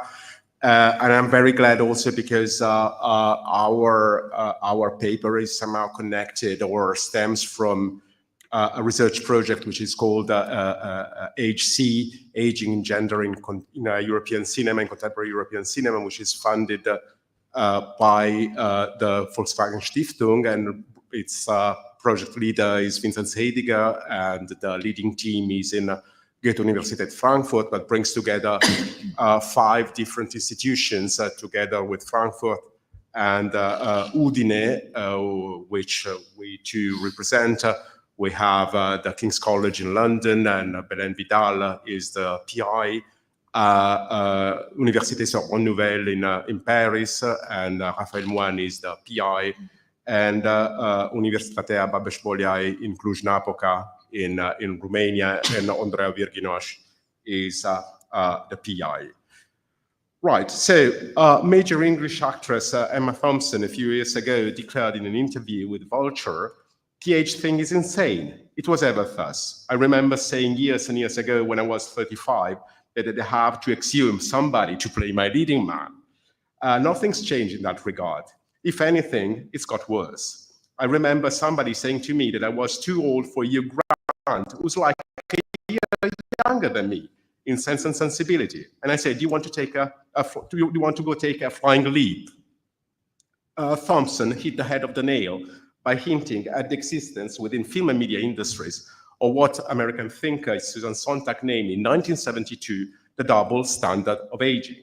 In this seminal contribution, Sontag described that, and I quote, growing older is mainly an ordeal of the imagination, a moral disease, a social pathology, intrinsic to which is the fact that afflicts women much more than men. It is particularly women which experience growing older, with such distaste and shame, which is again a term that Julia tapped on beforehand. Being physically attractive counts much more in a woman's life than in a man's, but beauty, identified as it is for women with youthfulness, does not stand up well to age. And I end quote. It is worth gesturing to the fact that more than 50 years passed since Sontag published her reflections on said inequality, but little seems to have changed, at least within our field of inquiry, as we shall see later in detail. So, casting plays a non-negligible role in designing characters, the visibility of age, and reducing gender inequalities in the selection of performers. However, it is one of the least acknowledged professions within the film and media industry, and an under-theorized one. To date, most of American and European professional recognitions do not include this activity. Neither US Academy Awards comprise this category, nor do French César, Spanish Goya, or German Deutsche Filmpreise. However, recent signs of change can be spotted.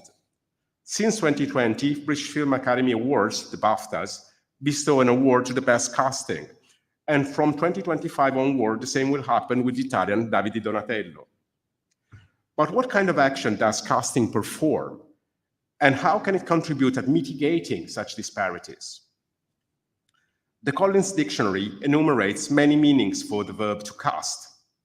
Most of them refer to an intentional action which expresses a political orientation, to cast a vote, visually scrutinizes something, to cast a look, questions an assumption, to cast a doubt, projects a light or a shadow, to cast a shadow, or tosses a line to fish, to cast a fishing line.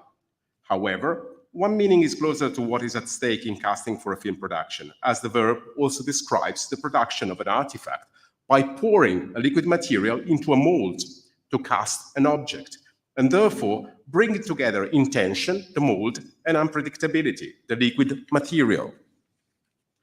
In fact, when selecting performers for a role, apparently casting directors pour human material into the container that the character is, though selecting performers is itself an act of determination of what an abstract character is, which brings about a unique entity previously existing only in a virtual mode. In an article published at the height of semiotics craze in the late 1970s, John O. Thompson attempted at applying to the movies the commutation test structural linguistics refer to determine whether a component at the level of expression is relevant for the level of content, to discover that when changing lead actresses and actors, the content is altered too, but the same doesn't go for minor roles such as stunts or extras, which led the author to solicit a thorough survey of past and actual casting practices, which is what we're aiming at here. Casting practices, notably in the US and European film productions, need to balance the individual actors, sets of bodily features, professional skills, and their personas, that is, the coalescence of their public appearance and fictional roles, with a set of types that underpin the selection, a common knowledge associating bodies to social and individual functions, no matter how this association is questionable. Typecasting is, in some way, the dark side of stardom as a narrative of individual self-fulfillment and personal achievement, because it roots the professional selection in pre-established, although mostly unconfessed, gender, class, ethnic, and racial categories. As Pamela Robertson-Wojcik remarked, casting is political practice not only as a labor issue, but as a touchstone for ideologies of identity. At the same time, and I quote again, typecasting in film is to a large degree inescapable insofar as the business of film acting, and especially the star system, relies on recognizability, marketability, and the necessity for known commodities. Thus, Beyond an obvious assessment of acting skills and professional reliability, casting is based on the face and more generally on physical appearance. To sum up, typecasting brings about an embodiment that is, and I quote again, the actions performed by the body, on the body, and through the body, which are oriented towards the social and which are both subject to and made salient by the reciprocal actions and expectations of the self and others. In a recent contribution aiming at establishing a feminist methodology for ethnographic service and fostering change in media productions, Joke Hermes and Linda Kopitz underlined that casting, and I quote, is the moment in which gender is hyper-visible in its complex intersectional entanglement with class, race, and sexuality, end quote. Thus, casting practices somehow perpetuate stereotypes and reinforce received wisdom as regards gender, race, ethnicity, gender, disability, and age. And my question is there any space for innovation and transformation, notably as regards aging practitioners and inclusive policies concerning them? And how could some changes happen since casting relies on corporeality, that is the unmediated materiality of the body to produce the embodiment? Amy Cook describes casting as an act of compression. Typification enhances some features while neglecting or downplaying others. Through a cognitivist approach, Cook claims that casting brings to life characters by creating categories. And I quote, casting, like trailers, works to reduce the possibilities of a character. This takes advantage of the cognitive process of compression. The same shorthand I rely on when I see a line drawing and I know it represents a face. I argue that we use compression in casting, in naming, and in perceiving faces to efficiently make sense of the present and anticipate the future, end quote. However, bodies mostly in and for themselves provide the audience with an information which cannot be entirely concealed or suppressed, again quote. Some information is more visible than others. This is the information that the actor doesn't need to act and often cannot mask, end quote. Pleas for change in casting practices and opening opportunities for performers not belonging to the white majority in the US have been made since the mid-1940s, and notably with the rise of the civil rights movement.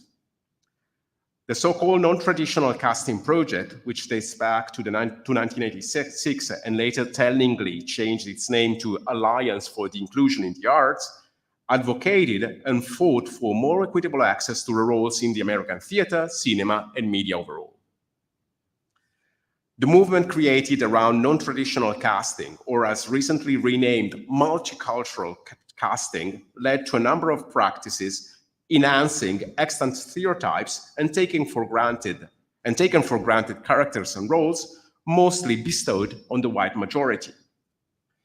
Among them, according to Angela Pao, we might mention colorblind casting, which implies assigning roles regardless of race, ethnicities, disabilities, or if possible, gender, and even age, as is the case of Judi Dench incarnating M in 007 Skyfall by Sam Mendes. Societal casting, when performers embody the race, ethnicity, gender, or disability they perform in society as a whole. For instance, this is the case of Tony Cox in Bad Santa by Terry Zwigoff, 2003. Conceptual casting, when the race, ethnicity, gender, or disability of the performer are enhanced to give resonance to the production, as is the case in recent Italian TV series Zero by Paola Randi, Ivan Silvestrini, Margherita Ferri, and Mohamed Osam Eldin, 2021, with a cast mostly made of second-generation Italians, unfortunately discontinued after the first season. And finally, cross-cultural casting, when the story is dislodged from its initial setting and relocated into a different framework. May this be racial, ethnic, and so far. Say Omar Sy in recent French TV series Lupin, 2021-2023, which Gaumont produced and Netflix released, which reconfigures through a second-generation Frenchman of African descent, the renowned adventures of the gentleman thief created in 1905 by Ottobre Celebr-AGE. This classification of non-traditional casting practices fits better in theater production or with literary adaptations, where a canon of characters is well established and innovation by casting is measured against the background of decades or centuries. Can we also think of an age-blind casting? Apparently, age is not such a binding factor on the stage, since performers can incarnate characters beyond or before their biological age, which might be a reason why non-traditional casting has barely theorized aging in theater. However, film and TV productions and their celebration of youthfulness and beauty are less keen in doing so. Furthermore, stars bring into films their persona, which orientates the narratives about their age. For instance, recently in Italy, celebrated actor Sergio Castellitto embodied an embittered retired orphan with all the vital strength of his youth and the wisdom of his age. Awards increasingly acknowledge age performers as compared to some decades ago, and therefore substantiate a shift toward a more accurate representation of our aging societies. Though, as Emma Thompson ironically pinpointed, opportunities are not the same for different genders. Thus, European film production implements strategies to mitigate the effects of inequality in casting. Through conversations with casting directors as part and parcel of our research, we came to realize a few recent factors indicating an undergoing change. We would like to enumerate the following. European screen industries, luckily, are becoming more inclusive as regards casting, but differences persist across media and genres. Secondly, the digital turn impacting on de-aging practices, but gaps as regards technology affect national media industries. All media industries are not the same in this respect. Thirdly, technological acceleration as related to aging affects access to casting directors themselves, with regard, for instance, to self-tapes. In our section, Gloria will follow up on some of these factors with a specific angle.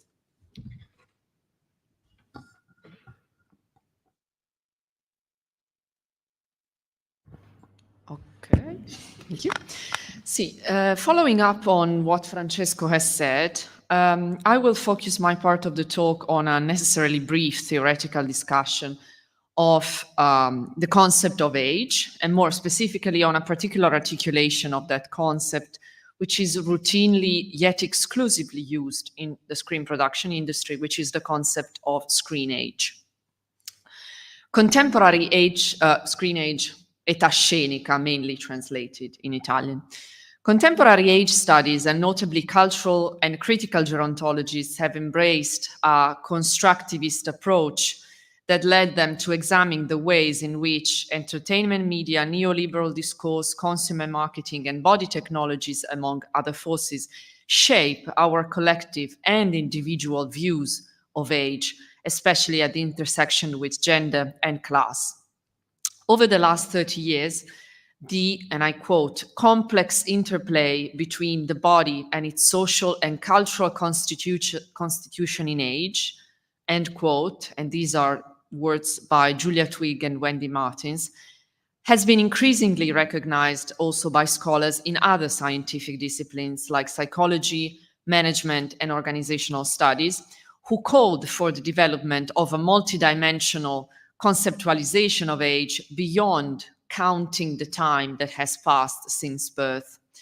And so alternative measures have been proposed to chronological age, which is how we interpret age more often. Essentially, chronological age measures how many years have passed since an individual's birth.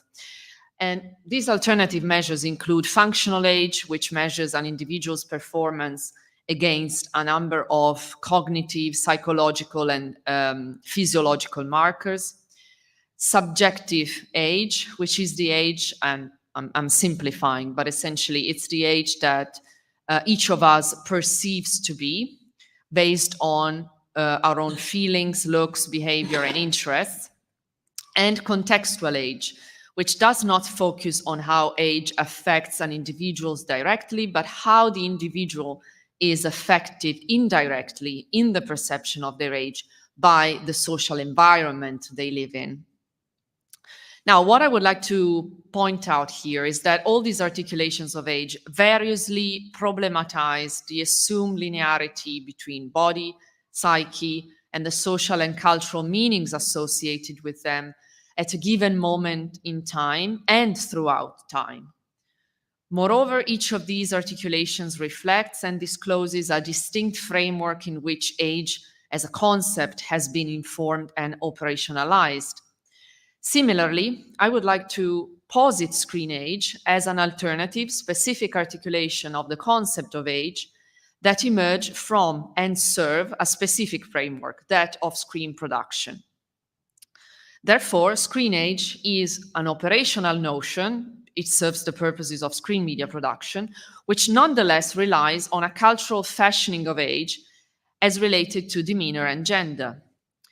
To start testing this assumption, we have been conducting a few exploratory interviews, and more have been planned, with Italian casting directors working across film, television, and advertising productions in Italy and also internationally.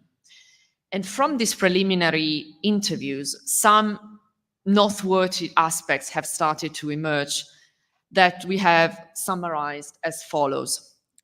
Firstly, we could say somewhat jokingly that screen age is in the eye of the beholder, and notably in the eye of the casting directors. And here you can see a few excerpts taken from our interviews with casting directors Adele Gallo, Antonella Perrucci, and Lilia Hartmann-Trapani. And from these interviews excerpts emerges the twofold role of casting directors as gatekeepers for screen acting opportunities, as well as cultural intermediaries that enforce but also contribute to shape the regime of representation of old age and aging across media and genres. And in this sense, our interviewees all made very clear that deciding an actor's screen age, so the age that the actors can, let's say, realistically or genuinely, authentically portray on screen, is a prerogative of casting directors rather than the actors themselves, who cannot be trusted in this regard. And I have highlighted a few passages here. For example, Antonella Perrucci says screen age is for you, intending the casting directors to decide. Lilia Hartmann underlines how sometimes actors are very unreliable because they see themselves as much more flexible in their age range, and so on. Secondly, screen age is gendered. Unsurprisingly, following also the previous talks, screen age is interpreted and assigned differently on the basis of the actor's gender. Female actors suffer greater age-based discrimination. This is due, for example, to what one of our interviewees, Eleonora Barbiero, has called the fossilized habit. And obviously, sorry, I forgot to mention, these are my translations of interviews that were made in Italian. In Italian, I think it was abitudine fossilizzata of casting younger actresses for playing older roles. The wife must be younger than the husband. And essentially, Eleonora didn't have an answer to my question, why is that? And she says, I don't really know. It's just like that. It's always some kind of fossilized habits. And other interviewees essentially frame this situation based on the fact that there is a lack of interesting roles available to aging actresses in film and television. For example, Lilia Hartmann-Trapani says there are very good aging female actors.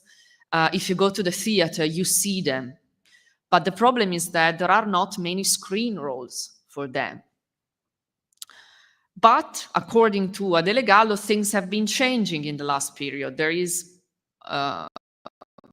things seems to be progressing in these regards. This has been changing. There is an openness, if you will, towards portraying some jobs which used to be more female dominated, such as the lawyer, the doctor, having them played by actresses. And she also mentioned that sometimes it's the casting directors themselves who suggest the possibility to the director and to the production to why don't we try and cast a woman in this role? And this, thirdly, it takes us to the final point that we wanted to highlight today, the fact that ScreenAge is medium and genre specific. Casting directors operationalize ScreenAge in different ways across different media. As a general rule, our interviewees suggest that the opportunities available to older actors, and even more so to older actresses, are greater in stage productions and fewer in advertising. These are, let's say, the two ends of the spectrum, theater being the most inclusive and advertising being the least inclusive for older actresses. For example, and this is something that resonates a lot with international literature. Marita Delia, casting director, says mothers in advertising are rarely over 25, 30 years old if they are to advertise a product such as merendine, snacks. They can even be as little as 7, 8, 10 years older than their supposed screen children. And the very same thing was said by another casting director, Gianni Larecchiuta, who said moms in advertising are 27, 28, 30 years old. They can be as old as 40 if they are supposed to have teenage children. So, you know, the oldest they are allowed to be is 40 when they have older children. And in this regard, one interviewee highlighted the fact that the increased production volume brought by the spread of streaming platforms has indeed benefited older actors, allowing them a visibility that was previously only granted to film stars. And I wanted to mention this excerpt because it was pretty funny, by Eleonora Barbiero, who said one good thing that streaming platforms and these whole endless string of series did is that they created a constant need for new characters, some of whom were older. For 30 years, we've been stuck with Favino playing old characters, all ages. Now this is gone. This allows actors to emerge even if they weren't known to the audience since they were in their 20s. And I see this as a positive thing for actors such as Tommaso Ragno, but also for some actresses who maybe were relegated to theater or were told that they didn't really work well on the big screen.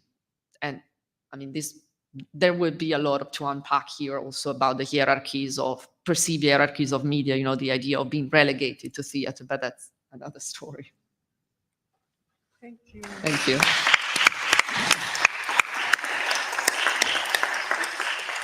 Thank you.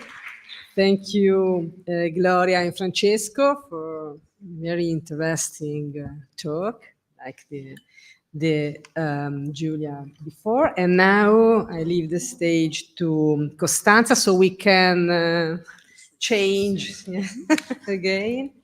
And please take with you the name. Costanza, ti passo questo così a ognuno il suo.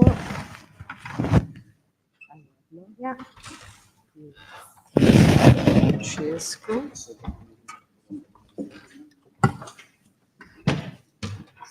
Solo. Sorry, because it's so grazie. Okay, so just a few words to introduce Costanza. Okay. Oh, thank you. Costanza is for you. Okay. Costanza is adjunct professor and teaching tutor at the University of Bologna. and research fellow at the University of Bergamo on a project about runaway productions in Italy.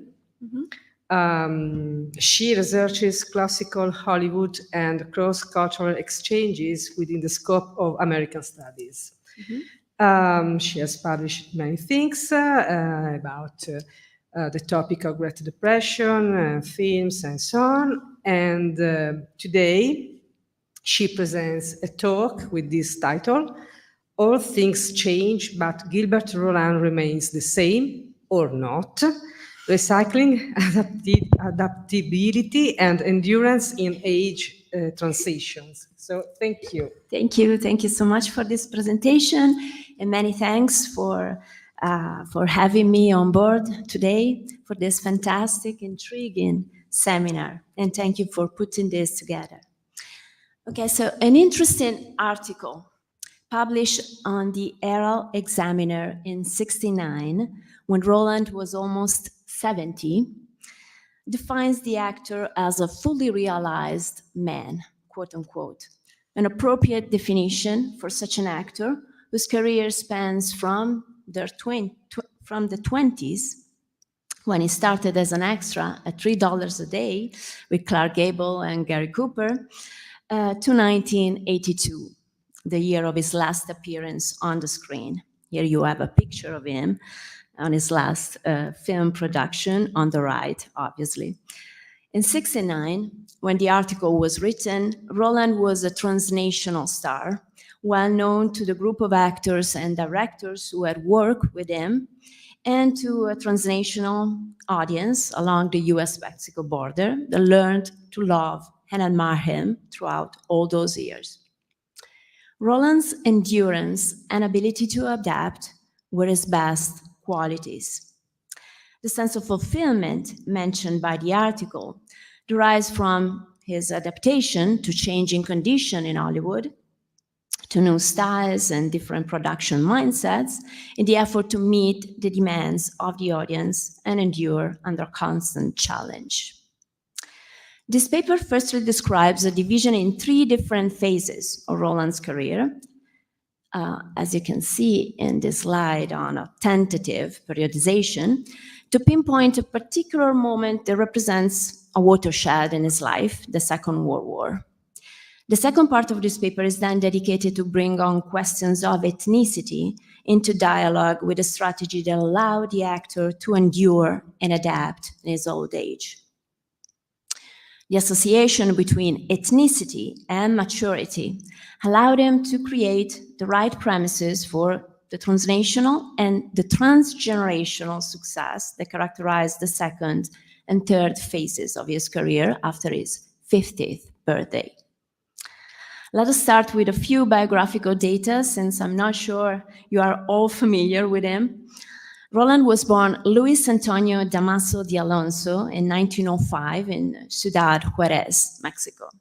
His father was a Spanish bullfighter, not a Mexican, Spanish, who settled in Mexico with his family before the birth of Luis. The young Luis Antonio dreamed of becoming a matador, like his father, in Mexico. Yet in 1913, after the breaking out of the Mexican Revolution, the family moved across the border to El Paso in fears for possible repercussion due to the Spanish origin of the family. The Mexican Revolution, by the way, which started in 1910 and lasted 10 years, intensified the movement of Mexicans or Hispanics northward. And in fact, the Spanish-speaking population in the US increased in the same period, when many families, lured by job opportunities, forged new communities in the Southwest. The Alonsos were very poor at that moment, and the father asked his children to help the family. So the young Luis Antonio was 9 years old when they crossed the border, had to sell newspapers in front of the Hotel El Paso del Norte. He did not know English at that time, so he was simply speaking Spanish, but was greatly helped by his teacher, Alma Bartlett, at Franklin School in El Paso. When he was 14 years old, he caught a freight train and moved to Hollywood looking for a job as an extra. The first phase of his career was almost exclusively identified with the image of a Latin lover. He was asked to change his name to a nice middle-class sounding American name, but he couldn't look at himself in the mirror looking credible under that name. So he chose to combine names of his favorite male and female movie stars, John Gilbert and Ruth Roland. So at the end, it was Gilbert Roland. He capitalized on olive complexion, black eyes, thick, curly, dark hair as unequivocal signs of ethnicity. In her book on the story of Latinos in Hollywood, Clara Rodriguez points out that the silent era was very likely the most generous of times for Latinos in film. Many Latinos appeared, in fact, in early films, and they appealed to a wide audience. The tendency to foreground Latinness, apologies for using this ugly word, in Spanish or Latino actors was in keeping with the general trend in newspapers or in the trade press, where the origins of all stars were made clear and also at times fabricated in order to accentuate a supposed Latin American origin. The craving for all things Latin allowed many actors to capitalize on this great demand in the effort to acquire popularity. Still, there was a complete confusion in the audience, at least, about who was really a Latino. They coexisted with the tendency of the studios to divide the ethnic community into different segments and discriminate darker and non-European from upper class, less dark, and European roles. In After Tonight, for instance, Roland played the role of an Austrian high-ranked soldier, Captain Rodolph Ritter, since producer preferred to cast him as a generic foreigner in films in which he nonetheless played the leading man with the dark hair and bedroom eyes as the erotic dream of the leading lady. In this case, the leading lady was Constance Bennett, and as expected, they fell in love on the screen and in real life. In this early period, I mean in general, not specifically in relation to his career, ethnicity was seldom talked about. It was more a thing surfacing in pure images, lace mantillas, Spanish combs, dark sultry looks, toreador themes, flamenco poses, things like that. Important images, but never supported by a self-aware discourse. The first phase of his career ended with a personal and professional crisis. The marriage with Bennett ended in a bitter divorce, and parts in Hollywood were not easy to find. This was the lowest point in his career. After the war, he started from scratch again in B-Moviedom, specifically at Monogram, playing the starring role of Cisco in the cycle of 6 movies released between 46 and 47. Here you have the titles. He was 42 at that time, so not so old, but not even properly young anymore. Roland was the only Mexican actor to play the role of the extremely seductive Mexican caballero, Cisco. Cisco is the Mexican version of a noble cowboy who heroically defends the weakest and courts each señorita without ever seriously committing. Notably, he was allowed to contribute to the dialogues, which testifies not just to the relative freedom permitted in B-Moviedom, but also to Roland's desire to create a different star persona, robust and mature.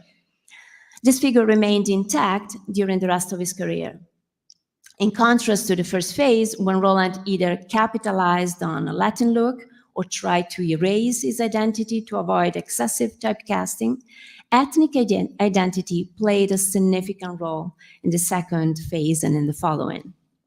Notable filmmakers began to take notice of his acting skills, mostly Vincent Minnelli, who chose him for the role of Gaucho, the suave actor who keeps the screenwriter's wife, the Southern Belle Rosemary, played by Gloria Graham, occupied in The Bad and the Beautiful.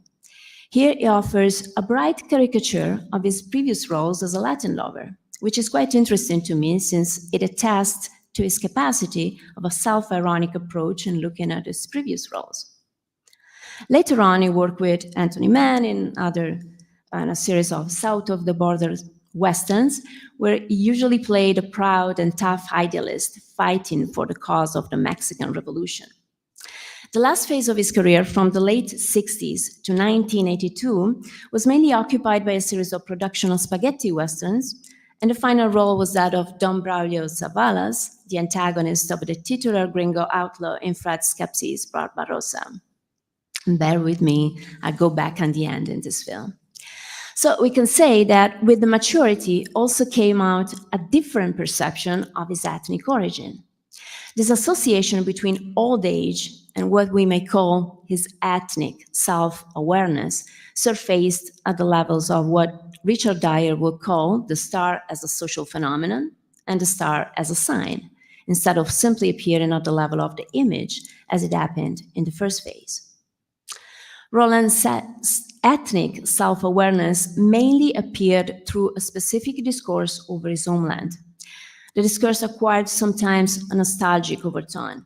For instance, in an interview with the Los Angeles Times in '71, the actor remembers nostalgically his childhood in Ciudad Juarez. It describes Mexico as a land of contrast, made of poverty and genuine sentiments. This is a place associated to a geography of the soul that mingles a real Mexico with a heart full of memories.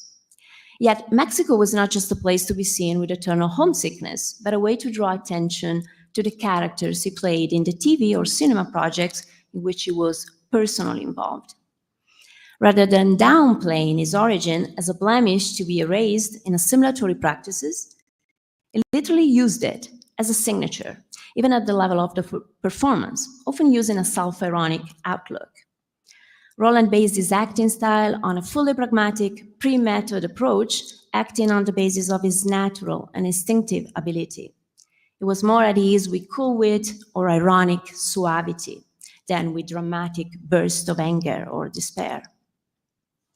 The vitality of his roles, as for instance that of Escobar in Bandido, is evident in distinctive reactions or in the colorful, almost improvised gestures, the quick sign of the cross, or fancy expressions such as "ay chihuahua," aimed, I guess, at eliciting a sympathetic reaction in the Spanish-speaking sector of the mainstream audience. Finally, Mexico surfaced in his old age at an ideological level. He often recalled that his desire to change the Cisco Kid script back in '46 and '47 was intended to highlight that Cisco was a civilized, well-read man who quoted Shakespeare and Mexican poets. In an article published in the New York Times in '69, he complained about the stereotyped image of the Mexicans with sombrero, no shoes, and a guitar. The Mexicans he wished to portray were obviously men of honor, courage, fortitude, and idealism. In sum, the association between old age and ethnic self-awareness was based on three different levels: the personal, full of remembrances, the semiotic, or performative, and the ideological. Only partially this approach mirrored the marketing strategy of studio production. The trade press, for instance, mainly promoted Roland as a transnational star, especially emphasizing his bilingualism, which was a very important aspect in a desire to communicate his availability to work in both industries along the border or for runaway productions in Mexico. Still, this was just one part of the story, since the association with his homeland was the outcome, or at least this is what it seems to me, the outcome of a personal plan to consolidate the different image that became prominent from the time of Cisco. Apart from this self-aware perspective in terms of ethnicity, the old age also brought on to Roland what we might call a conservatory or narcissistic approach. The conservatory approach was supported by usual claims over his healthy habits, dietary restrictions, apart from red wines, an active life daily spent on tennis courts of the Beverly Hills Tennis Club. He always bragged about having maintained the same waist size since his 20s. Further, with maturity also came a sense of complete detachment toward all the things that had produced suffering in his past, when back in his 20s, he struggled to be recognized as a skilled actor.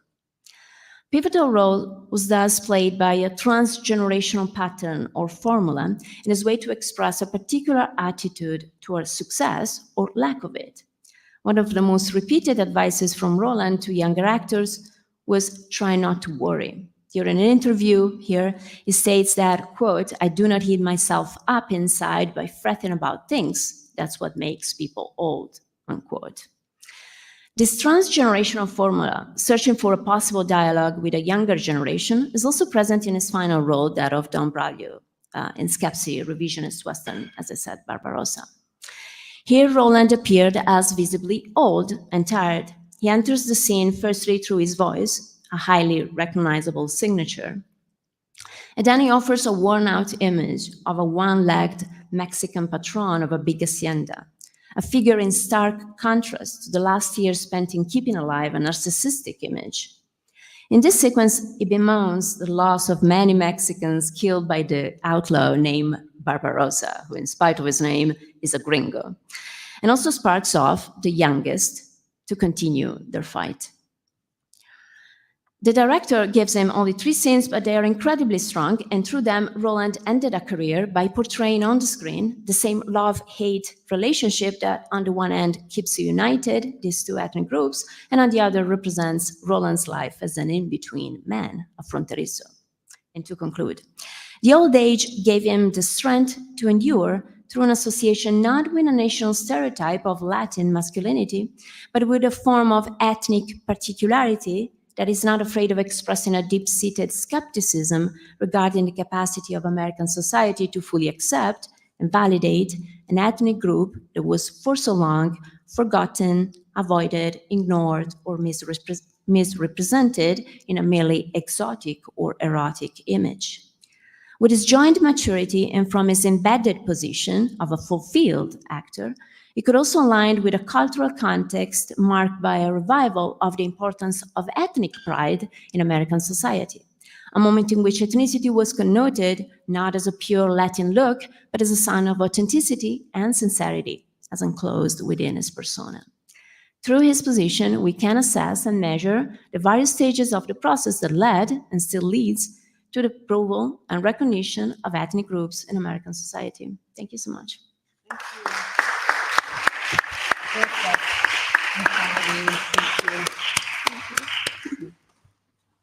Okay, so thank you to all the panelists because all the talks were very inspiring and interesting. So I leave, of course, the floor to the audience for your questions. Just some notes, not in order. No, I registered from your talks. It's interesting this.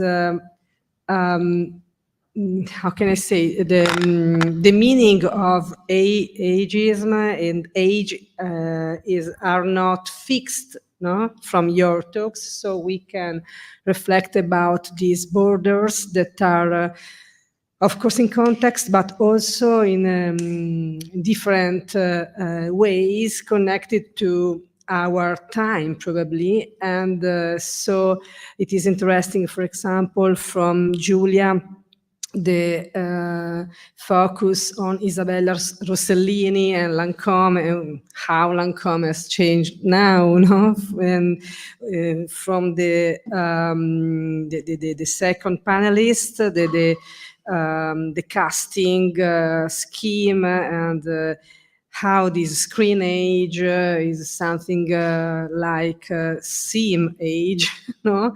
And how it has been changing a lot, you know, in this time too, and also the topic of intersectionality, so race, gender, stereotypes, and so on.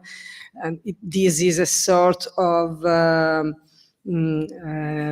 theoretical frame, no? And this frame is so interesting also to discuss about Celebr-AGE. So thank you to all of you, and please, questions.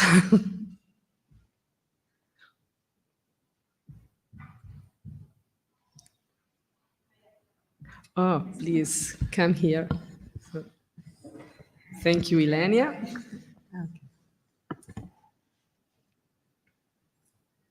Thank you. So I have a question for Giulia Simi. Thank you very much.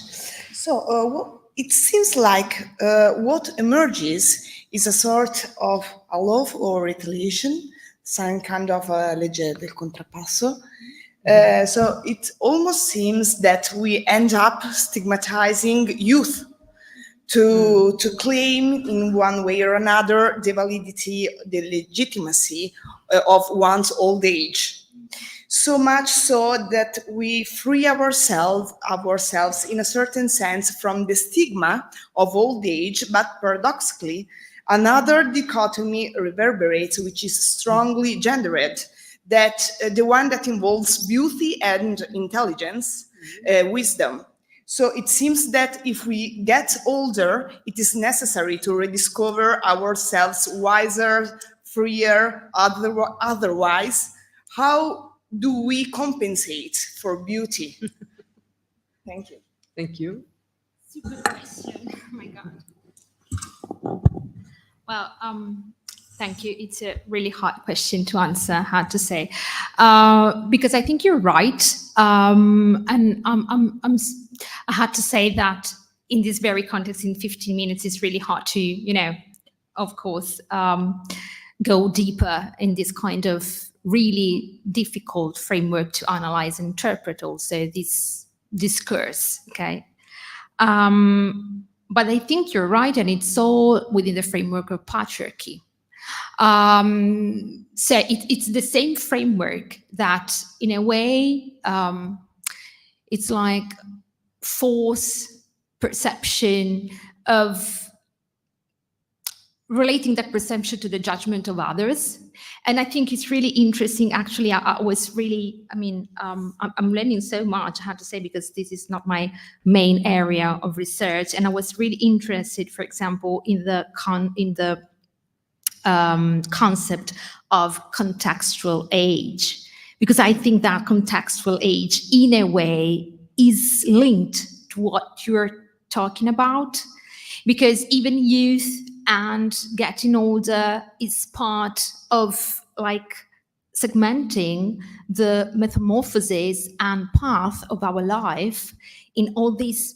You're youth, you're young, and then you're older. And if you're young, you have this bias, and if you're older, you have other biases, and they're all part of this, I think, power-oriented way of interpret bodies. And I have to say, in this sense, women and men are in the same prison, in a way. So I just wanted to stress out something that it's important to me related to youth. Because what I noticed, and it's true what you taught, but when if you read, for example, this kind of autobiographies, and generations matters. So they're all between 1930s and 1950s. So they encountered feminism in different ages of their life, but anyway, they're women who are now like in their 70s, okay? So they're no longer young, okay? And I have to say that being young at that time, on the one hand, you have this bias of beauty, and see, if you're beautiful, you cannot be intelligent, you cannot be brilliant, and it's all part of, you know, the prison of patriarchy and the really hard path to affirm themselves as subjects.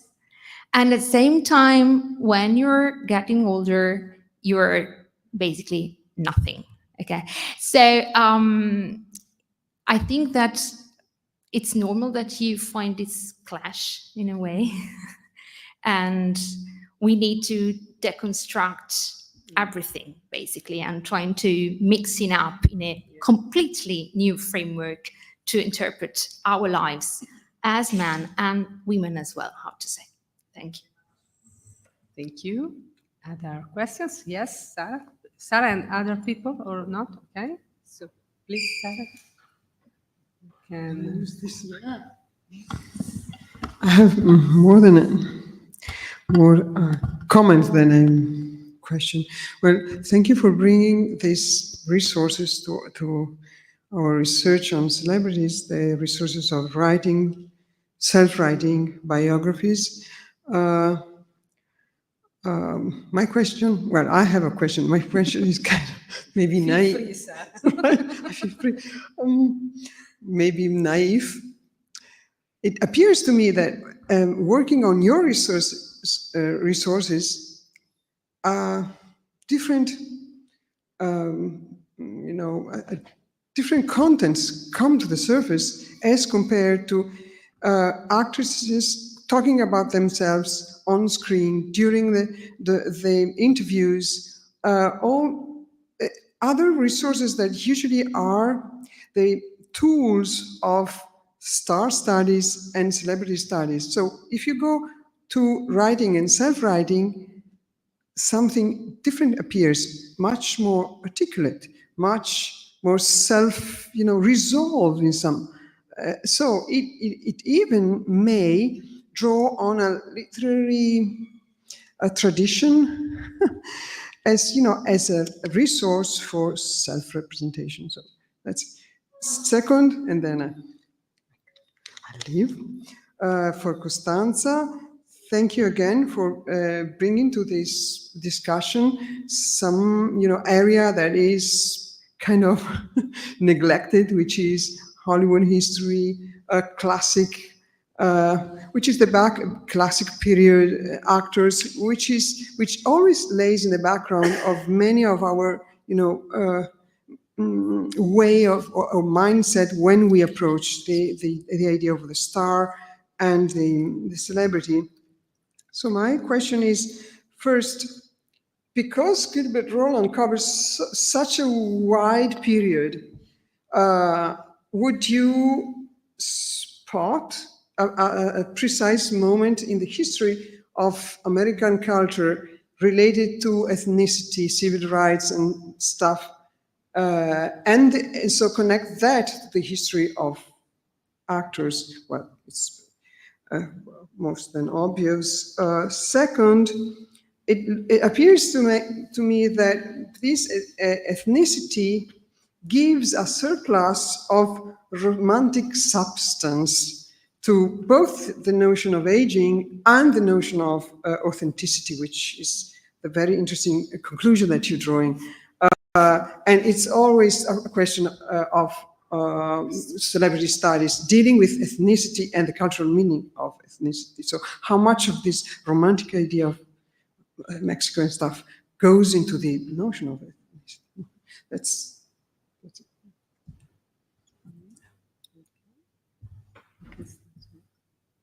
You first?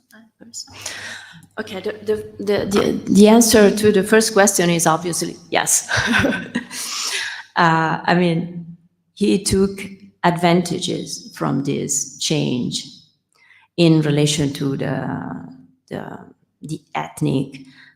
I mean, this for him was, this change in the American culture was for him an occasion to try to move in that direction and find this kind of ethnic self-awareness. But to me, it was very interesting, the change from the first era, because in the first era, for instance, Clara Rodriguez points out that the silent era was a very good moment to be a Latin up to a certain extent. But it depends, because that was mainly limited on aspects related to the look, the Latin look. As I said, the Spanish comps, Toreador themes, etc., etc. So it was more a thing related to the style, the visual appearance of things.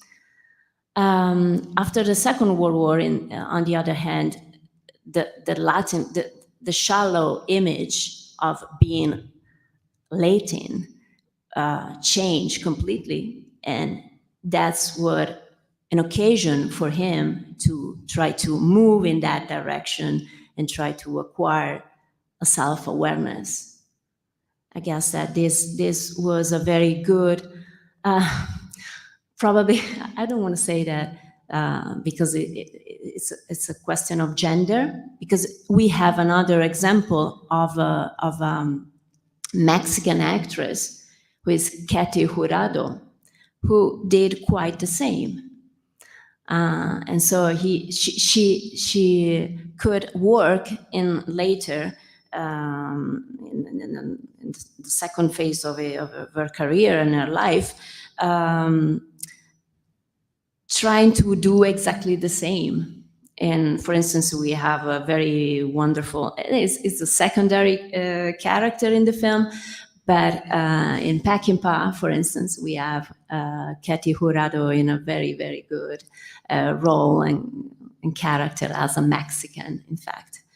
So to me, it was interesting to understand that, to see that there was a link between maturity and ethnicity.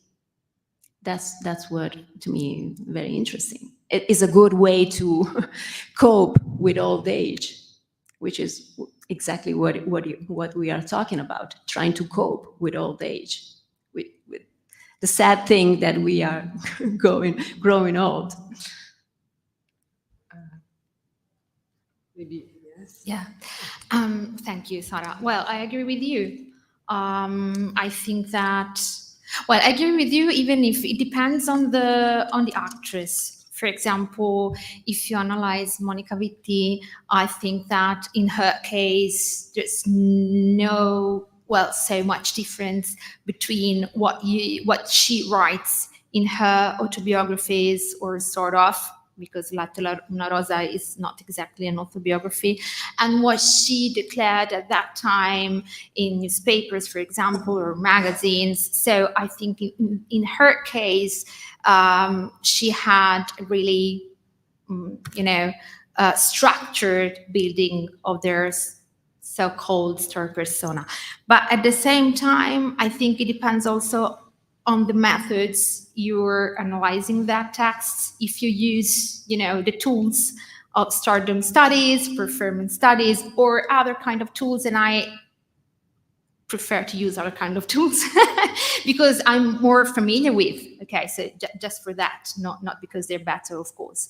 And so in that case, I'm really interested in finding connections, particularly on historical movements and a sort of cultural and political discourse, and trying to connect these narrations of stars within a wider framework in which, feminists, activists, and actresses are not so far. And that's why you probably find this connection, because it's my interest in a way. Thank you. Thank you. Other questions? Oh, yes, we have 2, 3. Oh, okay. No, I want to see, so we can, your turn, and after we can close the session. So 3 questions, maybe. Okay. So, okay. Deborah, please. Yeah.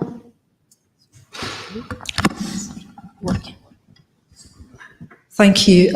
First of all, what an amazing panel. That was excellent. So thanks to all our speakers. But I have a point and a question that I wanted to run with Gloria and Francesco. So I was really interested in this idea of screen age that you talk about coming up in your project.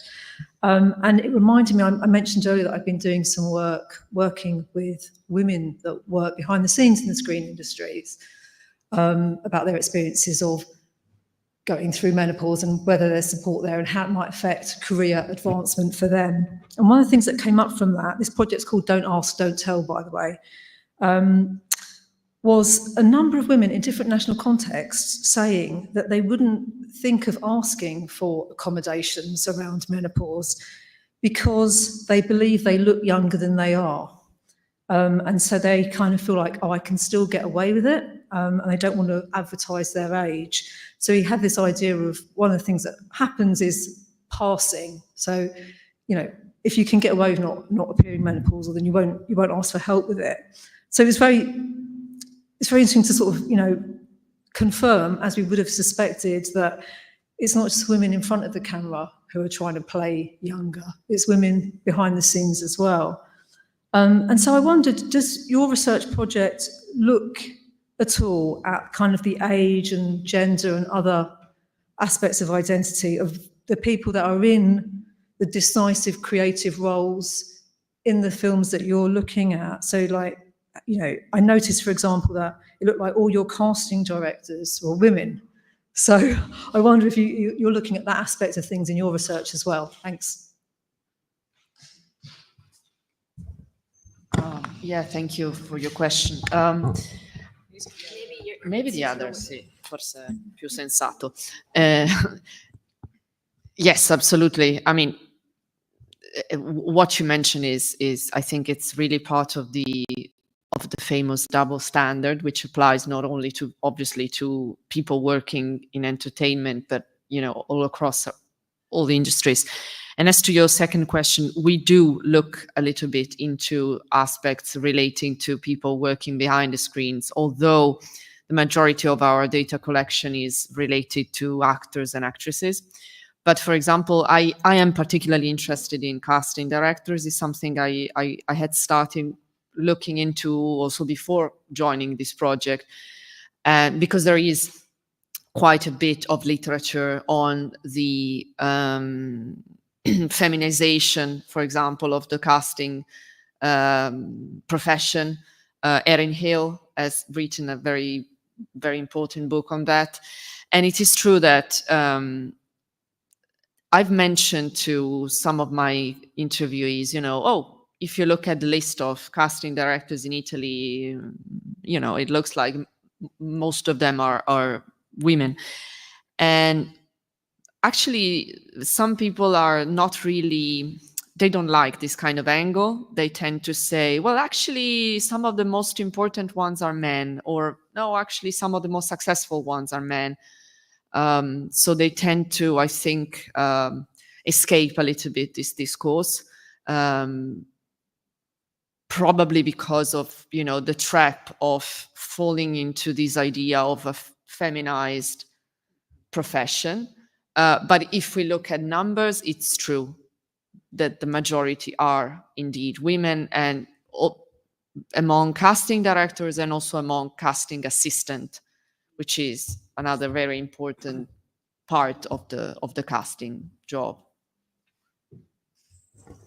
Just to follow up on that, we've been connecting with another project which is scrutinizing gender and different media professions within Italian context, which is called DICIS.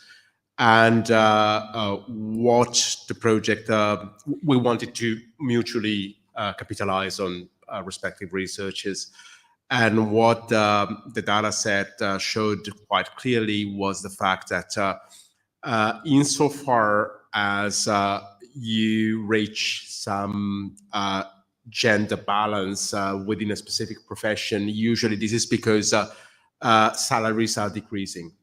So the feminine access or women's access to specific professions are consistent with the fact that wages are decreasing. And this is, for instance, it shows quite clearly beyond Italy, also the European scale, for instance, as regards film direction. The increase in terms of film directors, women film directors, was usually limited to the first film, and usually they either were expelled from the market with the second feature, or they were confined within the area of a documentary film production, which is obviously less paid than fiction. And yeah, so no. Thank you. Thank you very much to all the panelists for those very interesting papers. I have a comment that might be naive for Francesco and Gloria. I found your paper very interesting, and as a TV series scholar, I was thinking about a practice that might be the opposite compared to what you thought about, what you talked about, casting younger women in older roles, which is in teen drama series, to cast older actors in younger roles, which become a big problem when the series lasts for a long time. So I was just wondering if you had the chance to look through this kind of production, and what are your thoughts on this? Thank you. Yeah, actually, we don't, unfortunately, we don't look into series production because of resources and time constraints. But what you mentioned is absolutely true, and I found it also mentioned in interviews. There is a sort of specularità, a mirroring and a sort of the opposite situation if we look at young age and old age. And often older actors are cast to play younger roles. Obviously, one is for the increased problems of hiring a minor sometimes, and sometimes it's simply for a kind of aesthetical bias, because maybe a 20 years old looks more mature and more attractive for televisual parameters, and so they are cast to play maybe 15 years old. And it's true, as you said, that it creates problem when the series continues to for a number of seasons.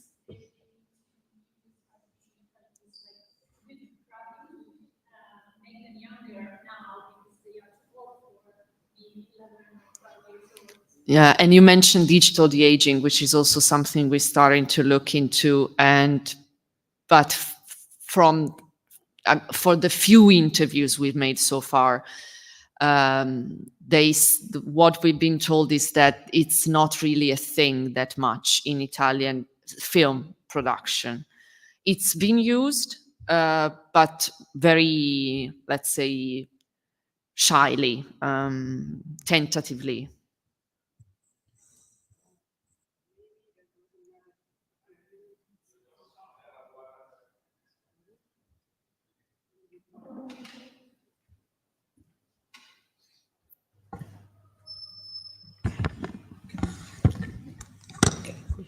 Thank you for your excellent talks. I would like to ask a more general question about a social factor that shapes cultural discourses on aging, a kind of sociological perversion, I'm afraid. Do you think there is a link between generations and ways of perceiving and dealing with aging? More specifically, can being part of a certain generation and generational culture influence how actors and actresses deal with issues of aging? Can there be a specific generational sensitivity with respect to the way aging is perceived by actors and actresses? Thank you. Thank you for this question. I think it's for all the panelists. So please just synthesis, but I think all the panelists can agree, because I'm looking at, well, yes, of course, yes. I don't know how can, but yeah, I'm sure about that. And I think that all these views are historically embodied in a way, and so yeah, that they're going to change, and that there's a difference, as we have seen probably as a woman, for example, in the 1930s or 1940s generation perceived herself, and a woman in present time, it's really different. Women at that time, for example, didn't have this wonderful menopause movement. and so, for example, in the group, small group I've analyzed for this panel, I can tell you that the term menopause doesn't exist at all. Nobody mentioned the very term menopause. Not the corpus. The small corpus I have analyzed for it was so only women from the 30s until the 50s. Okay. But the Brookhaven age was 50. Exactly. that I wanted to say. The Breaking age was 50, sometimes even 40, but 50 is very simple. Yeah, the split. Again, yes, obviously, but as we know, that the same idea of generation is generational. By that meaning that, for instance, the whole debate about youth as a specific segment or section within a lifespan emerges in the 1950s. So something which is different between manhood or womanhood or adulthood, and it more or less overlaps with the age between 18 and 25, 26, which is when mass education, higher education happens within the welfare states in Europe. And the same goes with the US. So, and I would say the cultures shape ages and generations differently. That being said, I think that all the hype about aging itself is something which is resonant or matching the building and the construction. And I think that the quote about Oprah Winfrey as a neoliberalist or the neoliberal thinker or operational figure is very much fitting this scheme. So we are somehow designing new markets, and aging is itself a new market. It is a new market, for instance, as regards streaming platforms, as Gloria hinted at beforehand, because the expansion of the ways of consuming audiovisual goods addresses new customers, basically. And it deals with the fact that the lifespan is expanding, and accordingly, you need to address different interfaces. The very same fact that the awards now are bestowed on aging actresses and actors, which I've been very randomly scrutinizing the major awards in Europe and the US, and up to the 1970s, there was really no trace of anybody getting a major award as leading actor or actresses who was beyond 45, notably for women. So obviously, a long time, the categories change, and I think that the same service, the same research projects we are carrying on here are a way of reflecting and pondering on where we're at. Well, in my case, I can tell you that Gilbert Roland, for instance, passed away in 1990. So we have 8 years in which we don't know what happened to him. So probably when age became really a problem, he disappeared. So I don't know, because I don't have data or records saying, according to which I can say what happened to him in that 8 years. But we also need to recognize that in the 80s we didn't have social media. So the only thing that a man could do was using newspapers or TV or radio, or okay, TV, but that was not anymore his area. So I guess that he led a very private life. So I don't know. It depends.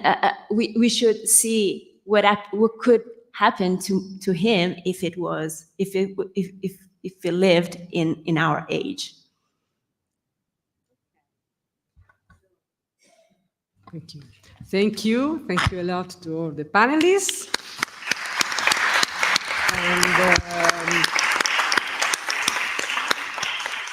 And for all the panelists and organizers, there is a small lunch just over there, refreshments. Thank you. And we'll see at 2 o'clock with the second panel. Okay, so thank you.